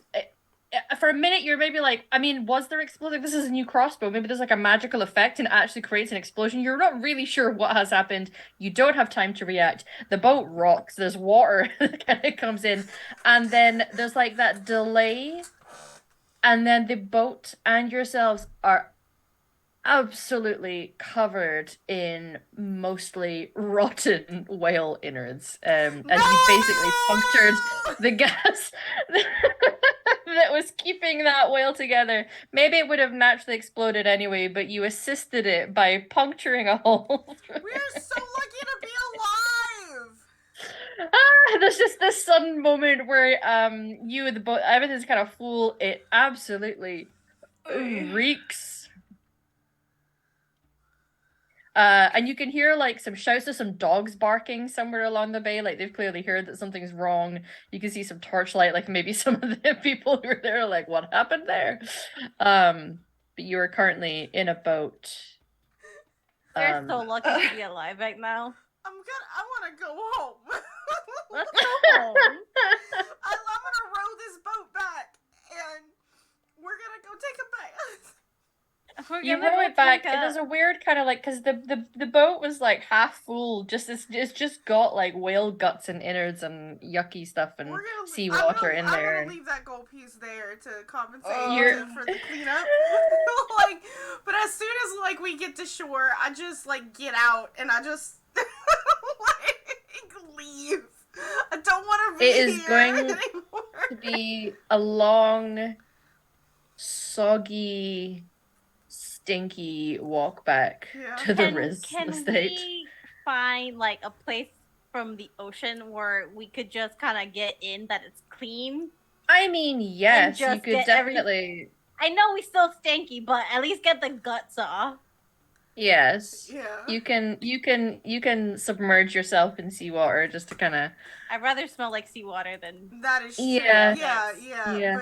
But There's a smell that'll just permeate you for a while, just in general, though. But yeah, you can get off the worst of the actual chunks anyway. And then head back. When they head back to the House of Riz, if Sharo or Rylan say, she's like, don't. Yeah, Shadow looks like he might say something, and then it's going to give you a wide berth for this evening. I'm going to be taking you know a what? long It bath. was time for the weekly bath anyway. Yeah. Robin, bring out all the bath stuff, the bath Oh, bombs, don't worry, the salts the are coming candles, out. the oil. All the bear juice. Yeah. I feel like they have 2 tubs in the one bathroom and are just like doing this like spa night, mandatory spa night. Yeah. It's just a do not disturb. It's very comedic. Yeah. Poor Ophelia comes back and it's like, what's happened? What's that smell? Speaking of Ophelia, while we leave the besties having opened up emotionally, some lamentation, some deep talk, and then investigating a mass and finding an exploding whale. You can thank Val for that. I believe that was you who put that into the wishes from our stars and wishes. Well, I wanted it to happen to Arlen, not me. I know. Well, here we are. It was planned for this session. So you have been led away with Celir. He will have recommended that you're wearing comfortable shoes, which you may already be, but if you don't mind, it's a little bit of a walk. So the one I want to show you. All right. Are you comfortable with that? Very much so. Okay. He will start to lead you through the city, but with a curve towards the outer edges, actually. And he starts to walk you out of Antiva city itself and towards some woods. It seems to be heading in a southern direction and a little further inland from the sea itself. Do you have much experience with the wilderness? No, I cannot say that I do. Is it something you've wanted to experience? To be completely honest with you, traveling was not something I had considered before this trip, actually. We are not usually granted, acolytes, I should say, are not usually granted permission to leave for various reasons. How are you finding it? I am learning a lot. I imagine so. The path we're going on is safe enough. Granted, it can't accommodate for the fact that there are various things you can encounter in the wilderness, but we should be fine. Yeah, I believe you. You're enjoying. Not that she has a choice.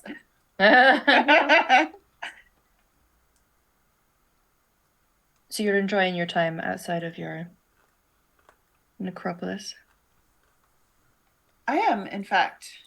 I wasn't sure that I would, considering I've known nothing else other than the city and the necropolis and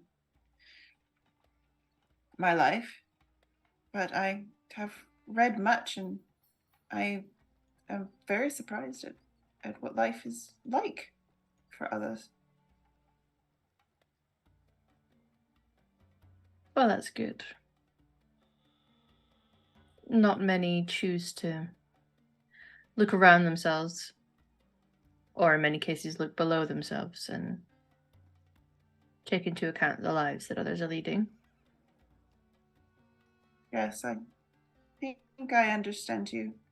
We met with the leader of the alienage, and I was more than happy to provide books and anything that she needed for their young mages. There are enough circles now, after all. That's true. It is difficult. Navarra isn't as affected as I think much of the rest of the world is. Our methods are quite different. Maybe not as free as Tevinter, but we frown upon them as well.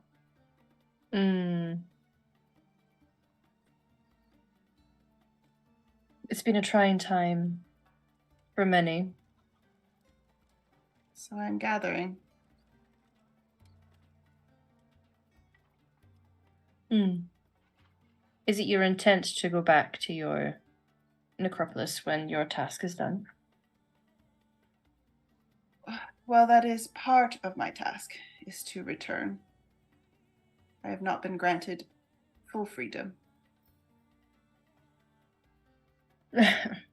Now that you're out, though, could they really Yes. stop you if you wanted to stay out? That is a good question. We have Templars like any other country did. They could very well send them after me.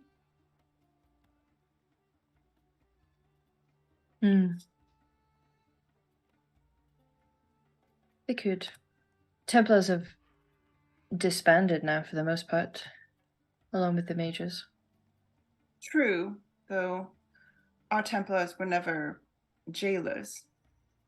More like guards, and they did not stop us from doing what we feel needed to be done. The culture of our people.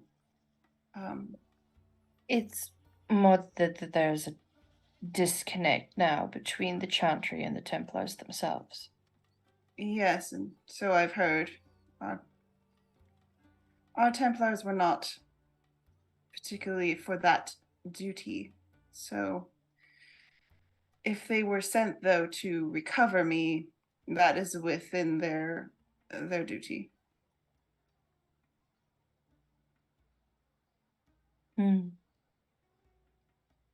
Fascinating, then, that Navarra has managed to avoid what the rest of the world has had to go through.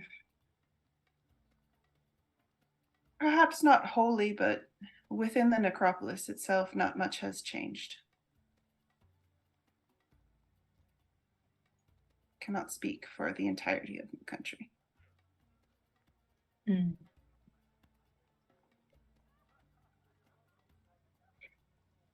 Well, not my issue, anyway. I suppose not.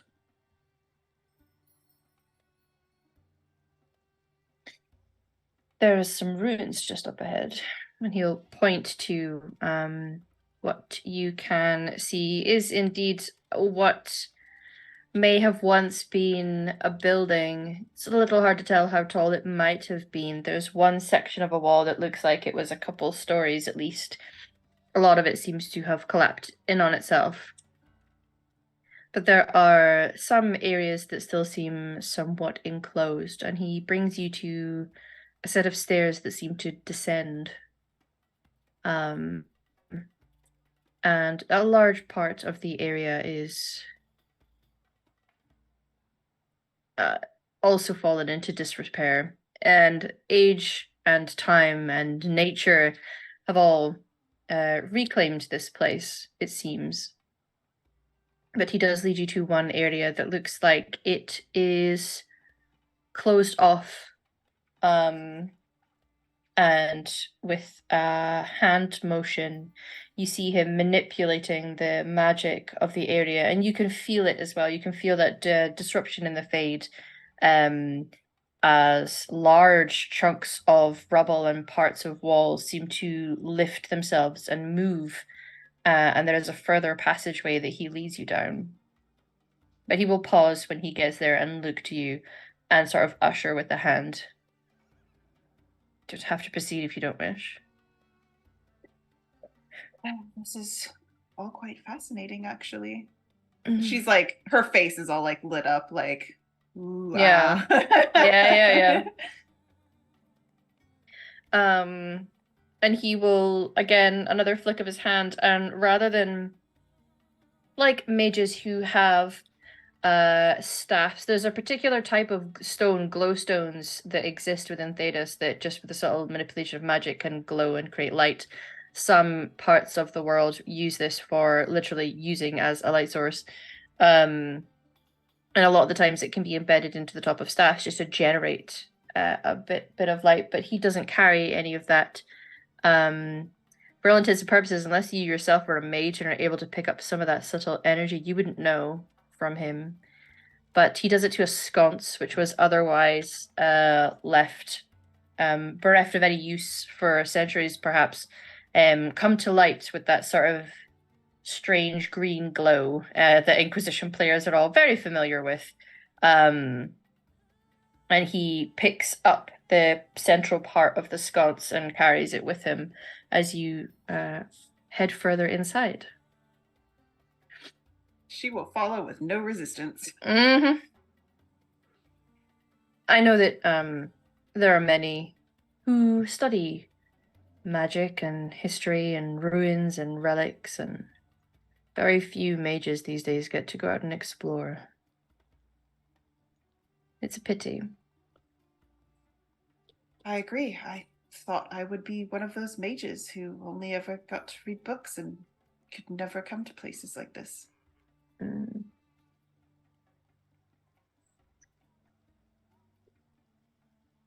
Maybe in the future you will become one of those who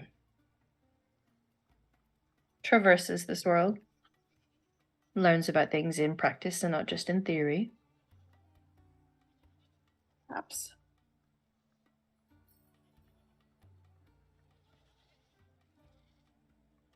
And sometimes those who have come from a position of privilege can use that to help those beneath them, raise them up a little. You have anyone in mind?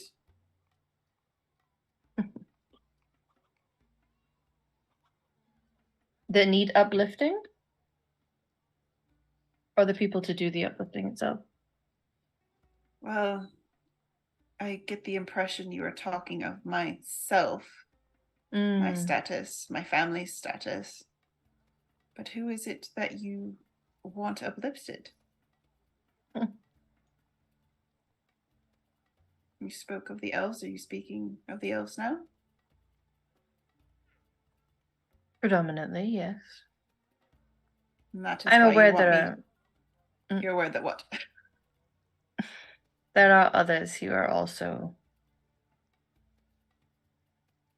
subjugated, treated cruelly. Such as? There are many. I do not have specific people in mind. I am talking in a general sense. I see. Granted, I have asked you and yours to assist with those who work for this bondless woman. Yes. And I am understanding why you would ask that specifically. It is still my intention to grant your request. I would appreciate that.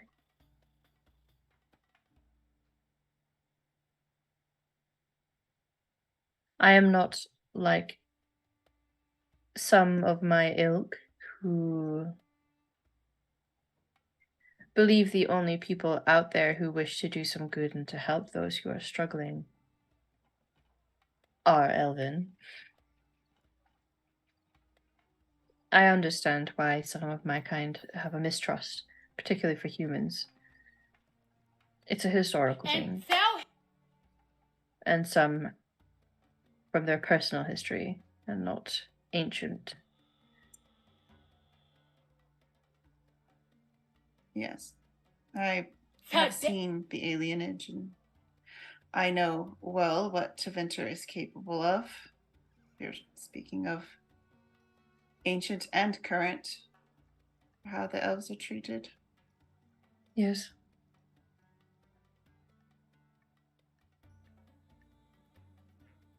I would like to think that what I'm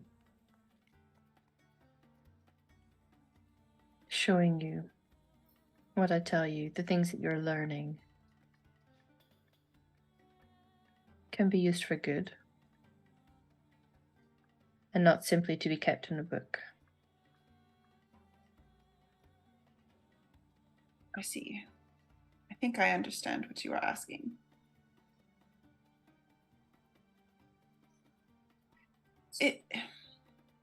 If I were to learn of the Eluvians from you and other things, would I be able to create a network for elves that are freed to pass through easily?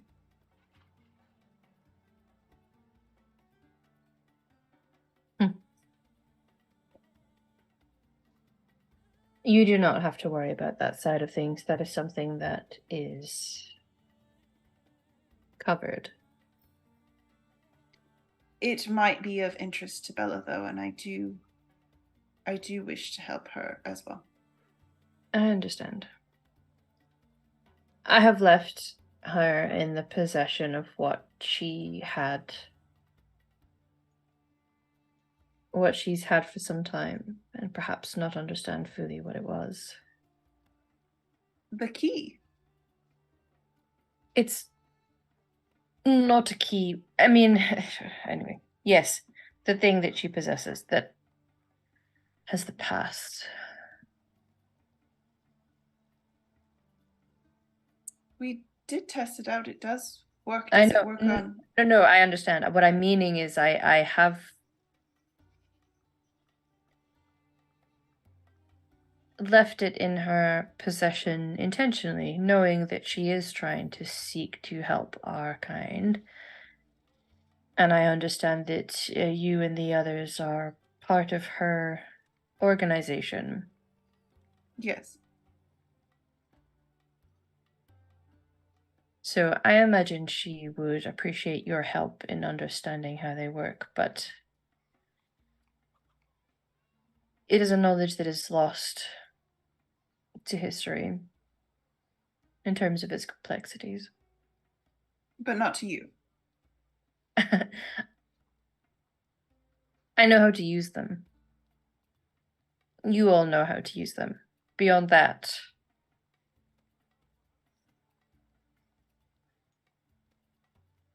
there's not that much available to us to understand more than that. I see. So The history of my people, records of them, have quite literally been scrubbed from history. Very intentionally. Over centuries. They did their damnedest to get rid of the people themselves. well, they did not, though. You are here. We are.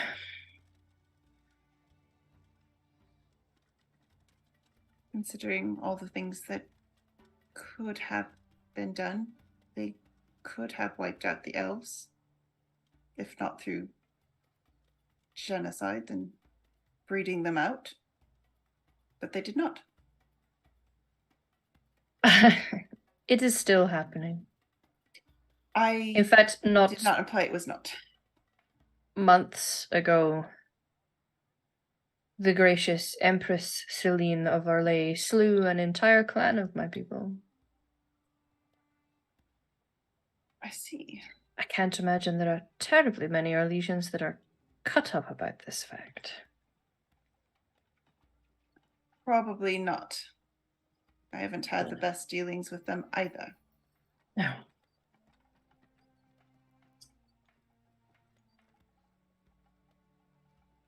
There are always going to be things that are working against us. That has just become a known fact. And it is good to know that there are people who are working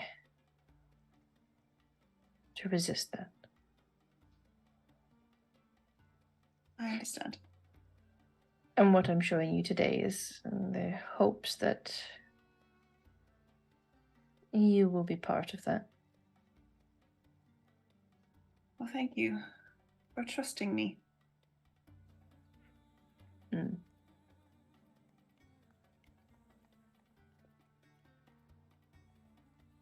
Well, and he will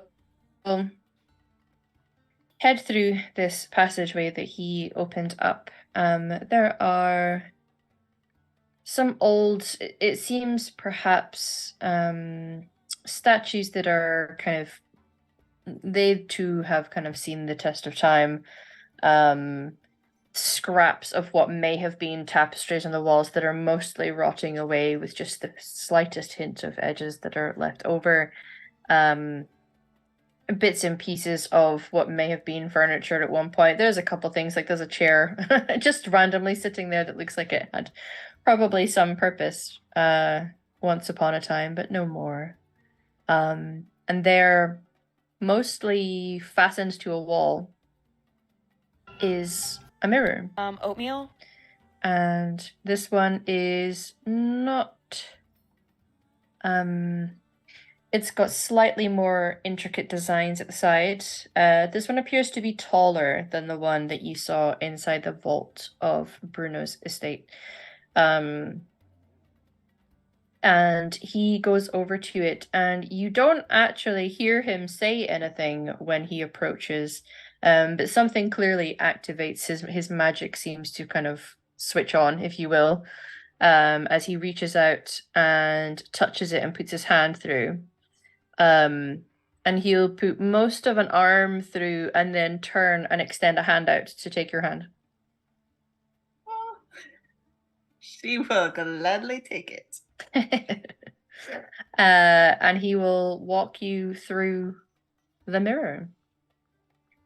And when you get through to the other side, there is... It's very hard to describe. You are standing in a space that feels devoid of color.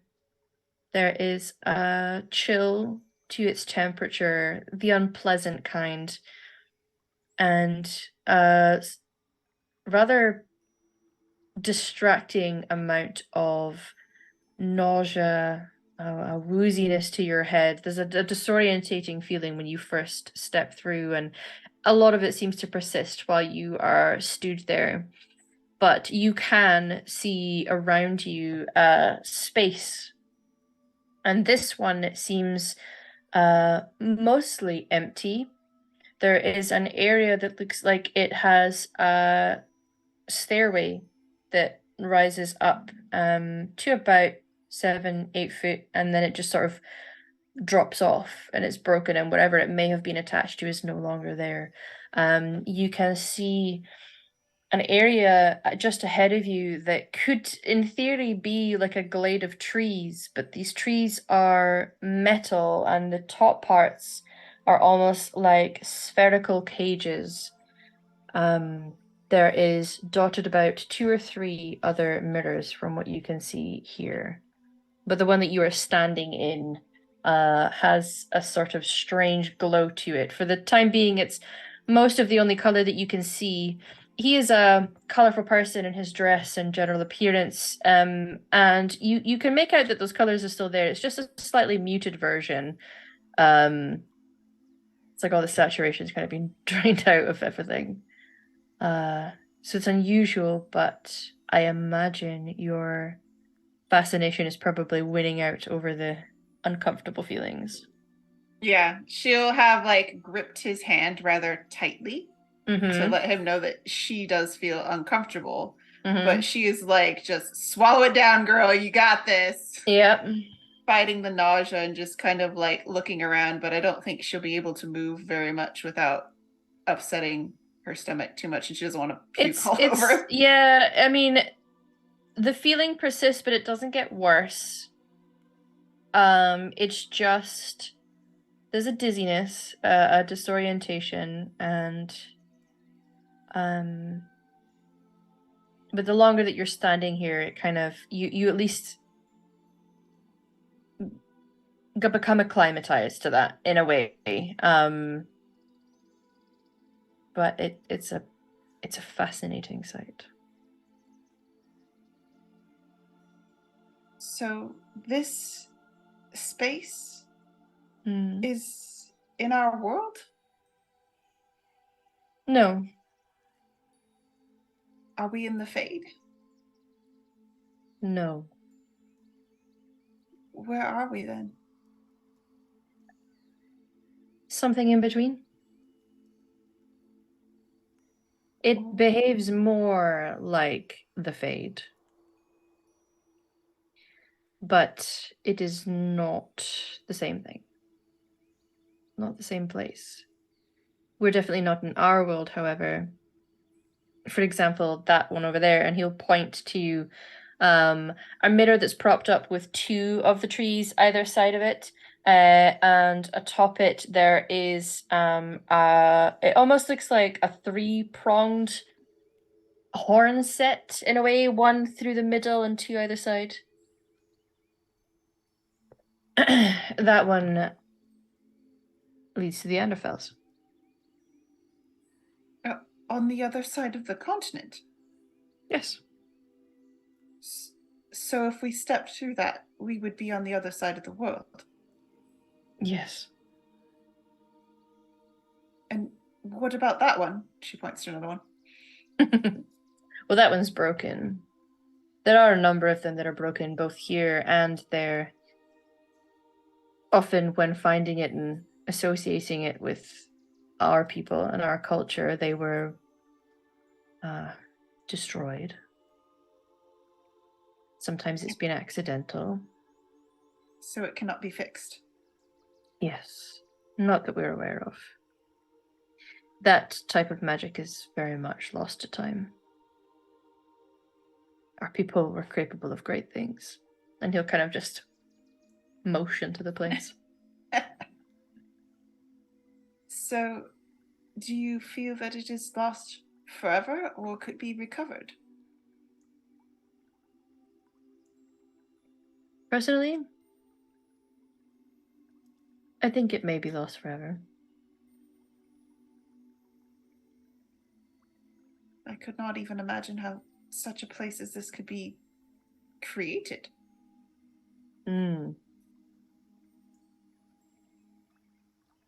There were feats that were possible back then that we can hardly imagine. They say whether this is true or not is, in theory, up for debate. I have it in good authority that it's true. Our people were immortal once. Immortal? So, or at least close to it. Extremely long-lived. I was about to say, I was like, how can one be born immortal? Were you not children and babies? They were. Just exceptionally old-aged. And then there was a quickening. Again, some blame humans for this. It was relatively close to the time that the humans arrived in this land that change happened. Do you know why?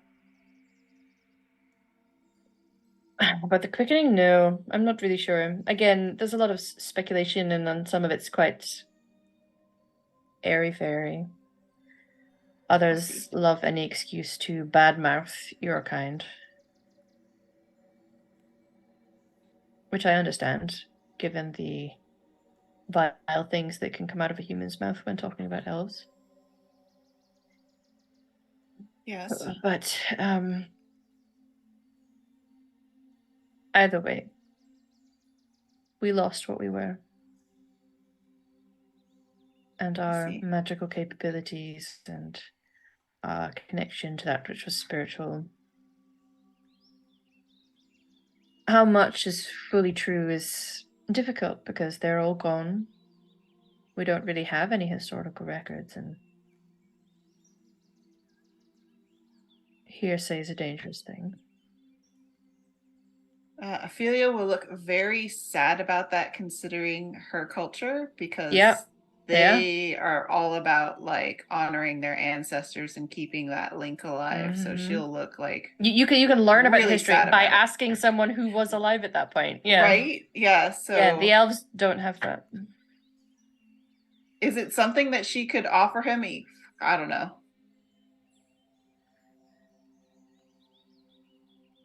What do you mean? Do you, if possible, to summon someone from that time, would that appeal to you? We do not know anyone that. Hang on. Satan's dropped out the call.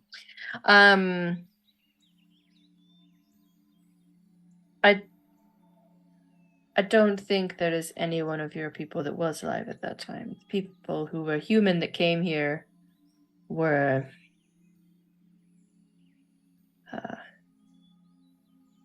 more primitive, I guess, than what you are now. I wasn't suggesting a human. Oh, you mean spirits, I see. There are places where they, what was it called? The sleep your people went into. There are still places where they rest, is there not?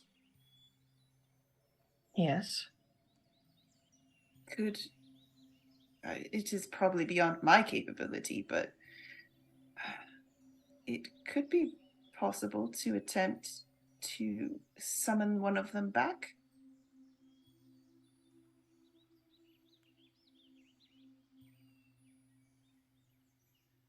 That is something that people have dealt with. How so? It's a complicated thing, and certainly stuff that it is above my pay grade to decide to tell people about that. Yeah, well, understood. It's certainly something I could not attempt alone. No. And I appreciate your offer. And the sentiment behind it. It is the practices that we use in Navara. It saddens me greatly that you have lost that connection with your people and your ancestors.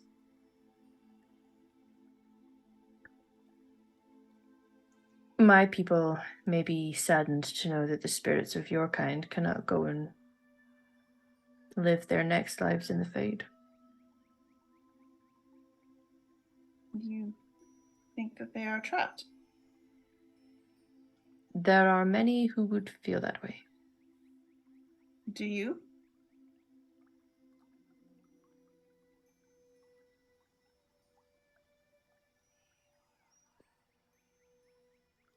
Your people, do they give them a choice? Can they say no? The spirits are asked. It is part of the process. Rarely does a spirit say no. And if they decide at some point that they are done being tied to the body and wish to move on, do you allow that? It is not about allowing. Some of them simply do move on.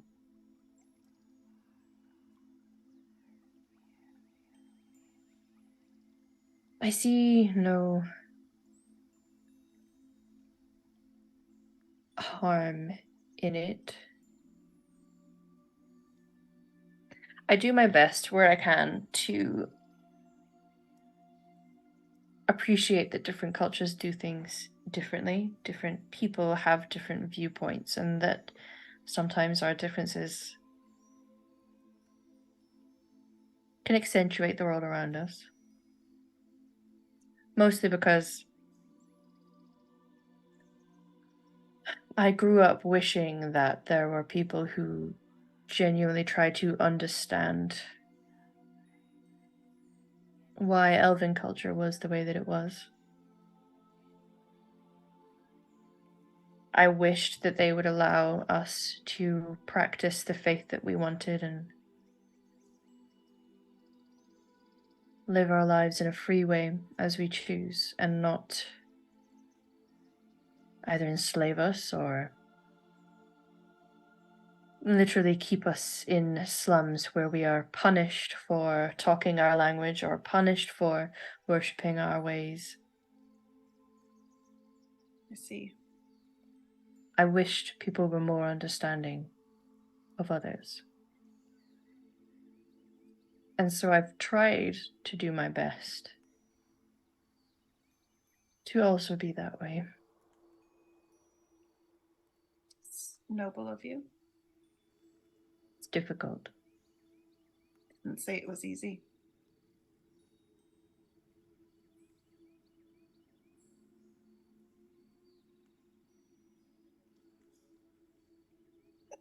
You're saying this place does not affect you as it affects me. No, it's quite beautiful. There's a sky that is vibrant in its color. The air has an odd kind of freshness to it. I feel more alive, like my senses fire on a level here that they don't through in the real world. I wish I could experience that. I wish I could keep this when I'm not here. Oh, when you mean you step through to the, what would you call it, the physical plane? Yes, I suppose. Versus the fade or wherever we are now? I call it the crossroads. Crossroads. Is that because you many doors? It's Yes, doors, passages. You can travel when you are here to other places. Not all of these mirrors directly link to here and allow you to go everywhere. Some are direct one for one. Many are direct one for one. and this particular spot only goes to the Enderfels? That one there, yes. Just that mirror, though. Where else would you go from here? Here, one over there leads back to a southern area in the Ferelden regions. There is one around here that can lead to the farthest western part of Orlais. Some just go to ruins. A couple go into people's private buildings, which we have to be mindful of when passing through. You have to be very careful when you suddenly show up in a person's house, especially as an elf. And this is what you were explaining when people of wealth buy things they do not understand. They think maybe a pretty near. Not understanding. They know that it's powerful, significant. They know that they're rare. They do not know what they are. Most do not know what they're called. I would appreciate that you do not pass on this name beyond the group that you're in. Understood. Now I know what to look for should I find another. Did you wish to go further? We can. How is this shaping up as a date? She'll blush again and realize she's been holding onto his hand in like a death grip this entire time. She's not gonna let go of his hand though. No, that's fine. He's not letting go either. It's fine. So, has it been good? I am afraid I have to admit to something. Please do. Have never been on a date before, so I have nothing to compare it to. Oh. But as far as courtship goes, this is the most thrilling experience I've had in this trip thus far. And I am glad to be here with you. He'll just smile about all of that as he processes it. I would do the spontaneous thing and lean in and do it anyway, but I feel like asking first is sensible. Would you mind if I kissed you? She will just like try to say something, but it's kind of like that little squeak that comes out, and then realize she can't talk, so she'll just nod. Ah, good. I was worried that noise was a no. So he will kiss you. And and Ophelia will do her best to kiss him Mhm. with whatever awkward ability that she has. Yeah. It's, you know what? He is very good at taking the lead on that. So I imagine it's a pretty good kiss. All right. Yeah. But no, he will take you on a little wander, tell you what some of the mirrors are, explain to you why he's not going to take you through all of them.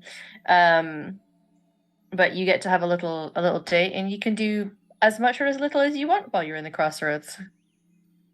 Well, if Salir is leading, you let me know what he'd be doing. He enjoys being here. His senses are heightened, so I feel like he's going to be happy doing as much as you are willing to allow him. Considering Ophelia's state, other than her nausea, she is willing to allow a lot. Okay. Listen, if her first time gets to be in the crossroads through an Eluvian, not on the material plane, I feel like that's a pretty good time for her. That's hard to top that. Yeah. Well, he's done a good effort at topping that. Oh yeah, it was successful. Yeah. Uh-huh. Very good. Okay.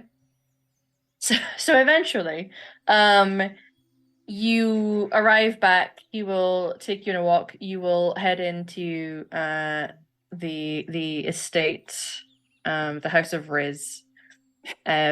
You find your friends. Yeah, it does. It smells.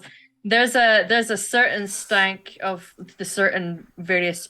Not only was it the innards of this whale, but it had been long decaying to kind of create that buildup of gas within it. So there is a stank, and you find, I imagine, fairly freshly bathed, but certainly not fresh, friends of yours. Salir will have probably come to deliver you. He will come in though, because he's aware that you guys might want to have a chat with him about the actual official business as well. But yeah, he'll escort you in. Don't.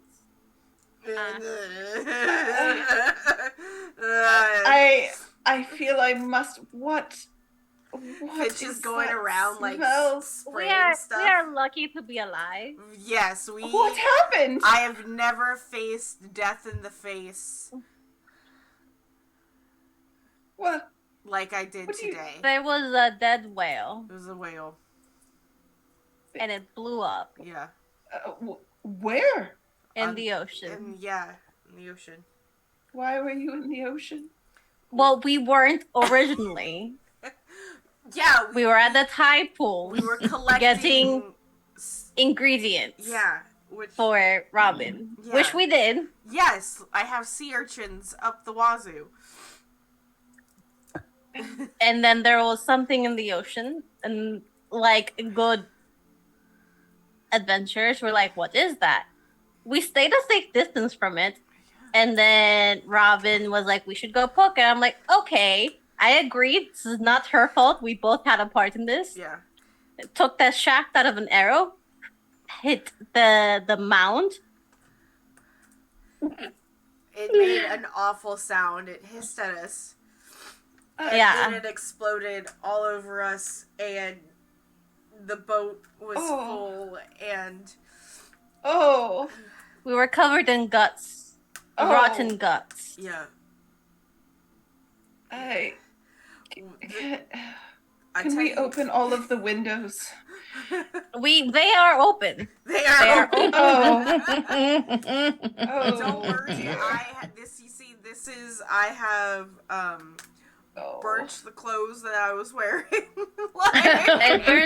We burnt those clothes. We took a very long bath. Remember when I told you to buy 2 pairs of shoes? Yep. Yep. I have incense. Let me go get it. Yeah. She'll run upstairs real quick. She like to her hoard of all these different scents she's been collecting. If anyone is used to covering up the smell of death, it's her. Right. Yeah. That's fair, honestly. Right. So there just gives you both like a understanding nod of the head as someone who's like traveled the world. You're like, there's some things you get into that are just unpleasant. Why not sticky? Celia's just going about the house, just lighting incense in every like room in the lower floors. Mm-hmm. I imagine that like Arlen and Rylan just have like things stuck up their nose. Like Yeah, they went to the other side. This house is big enough that they managed to go to the Yeah. other side. So they're staying Do away we from still you guys, smell all after of a the long gentlemen. bath? I feel like there's lingering effects where you can still smell, and you can't tell if it's that you still smell or if it's just the inside of your nose is kind of been burnt. It's just been burnt into Yeah. your nasal Yeah. passage, and it might just take a while. You're not going to stink again by the time the morning comes, but at least for just now, it was Yeah. a potent stank. I So imagine Sarah is trying to be supportive, but is just like still about 5 feet away. Yeah. yeah, support from a distance. It's like that I meme love from you, but 30 won't Rock touch you. where he's got like the brush and he's just like patting it on the back. Yeah. But So yeah, yeah. it was a day. You want some sea urchin? To eat? No. Yeah. You can eat sea urchin. Yeah, you can eat it straight out of the urchin. After I'm today, allergic why to not? seafood, so You're allergic I to will Ophelia's a say. little bit more open to things right now. Like, Oh, Yeah. you're allergic to seafood, not bears. Okay, got it. Bears. Why would I? why would you be Do you allergic know to people- bears? Good to know. Bears? Good to know. Good to know for seafood, not bears. You should stay away from the sea urchin. In fact, Yeah. I will save some of this urchin for after you leave, just in case you want to give her a good night smooch. Is that too bold of me to say? No. it's not Excellent. too Ophelia cold. does not blush. Yeah. I like thumbs up. Like, hmm mhm. Well, I will take my leave. Bella, I have passed on the information. I imagine you will hear about it shortly. Yes, and when are we meeting with your friends? I can have that arranged for tomorrow morning. Usually in the morning, a few of them have to do delivery and pick up some things for the household. It's a good time to get them when they're not in the building. Okay, good. And then you can coordinate an entry into her home. I'm sure you'll find out how it goes. The whole Yes. town is after us, you know. We might need some quick escape. We never know. Well, we'll see. I'm poised at the ready to rehome and transport those that you manage to free. Yes. Should we send them somewhere specific as we let them out? The perfume spring will work. All right.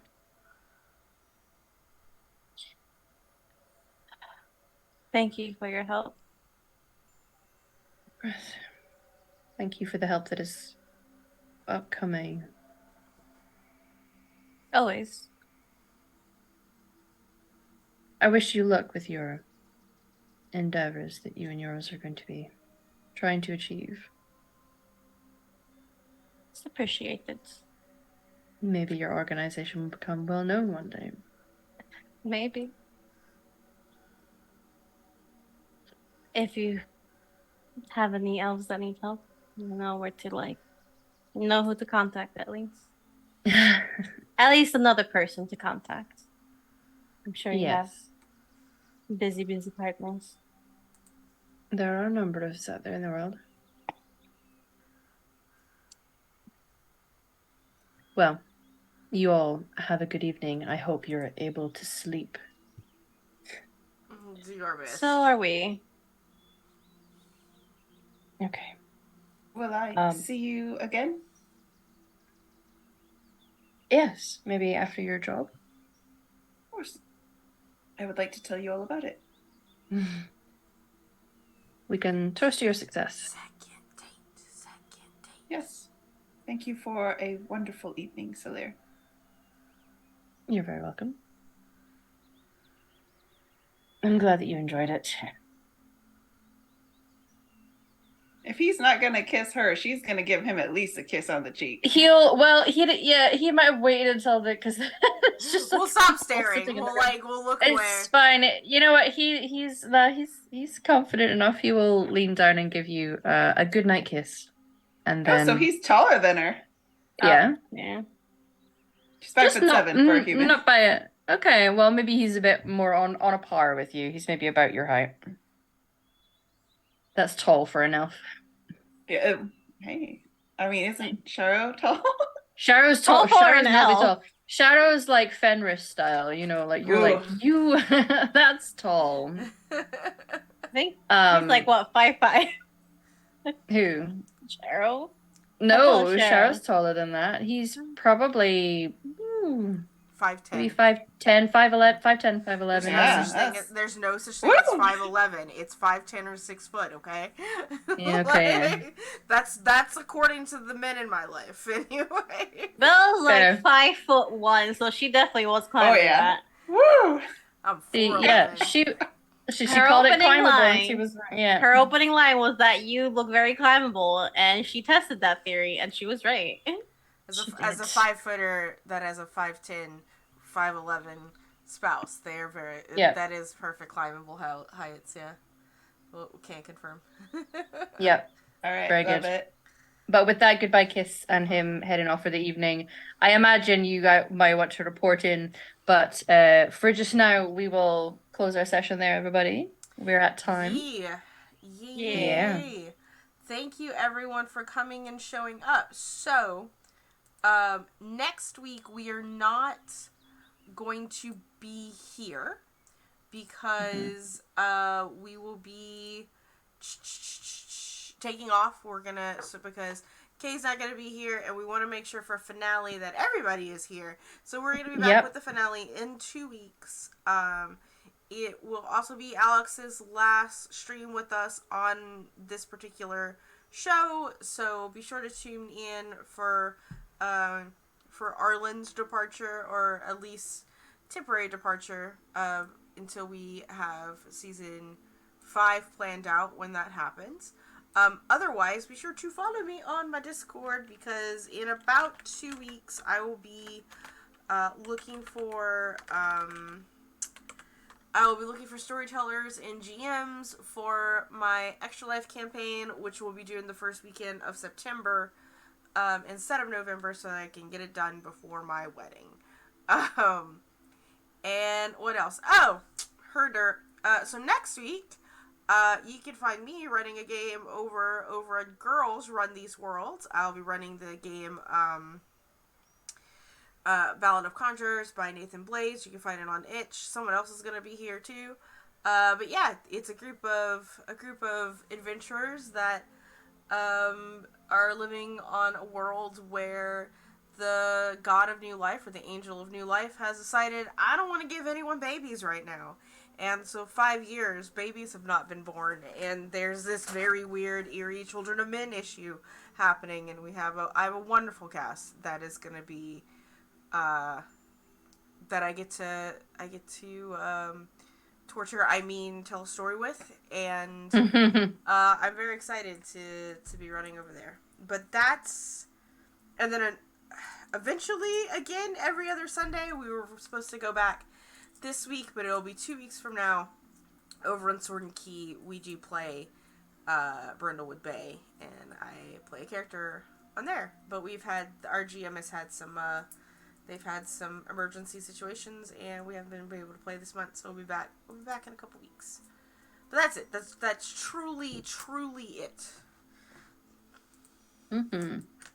I'm Kay. I play our Ophelia, our Matalitasi mage, and this is currently the only game I'm on, and I love it, and I'm sad that we're getting to our finale, but that's okay, because there might be other stuff that I can be doing in the meantime, and playing and have fun, and waiting for us to get to our next season. That's me. Hi everyone, my name is Satan or Alyssa Vamp on the interwebs. I play here, and I DM here on Saturdays. The first will be the last Saturday for a little bit, obviously, but I also DM on Sunday mornings, usually over at the Hype Goblins channel, and I play on a variety of other channels when I get the chance. You can follow my Twitter or TikTok or whatever you want to follow. I do art. I've done the character bust for the characters here. And I am very tired. Fair. It's nap time. Nap time. It is nap Baby time. gotta go nap. It's nap time. And hello everyone, I am Emma, or Hummalou on the internet.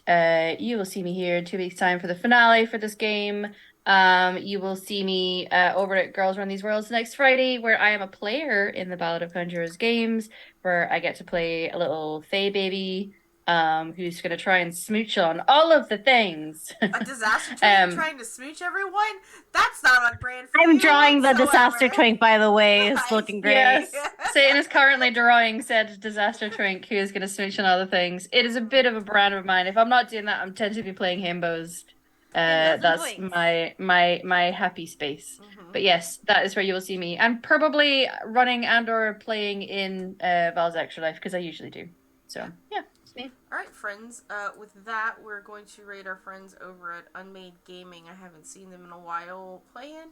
Looks like they're playing. I don't even know what game they're playing, but it's one of their Patreon things. So, yeah, we'll see how that goes. But yeah, we will see y'all in 2 weeks here and all that good stuff. So, Yeah. So bye. Yeah. Bye. Bye. I need to rate now. Great close off, everyone. Oh my god, my brain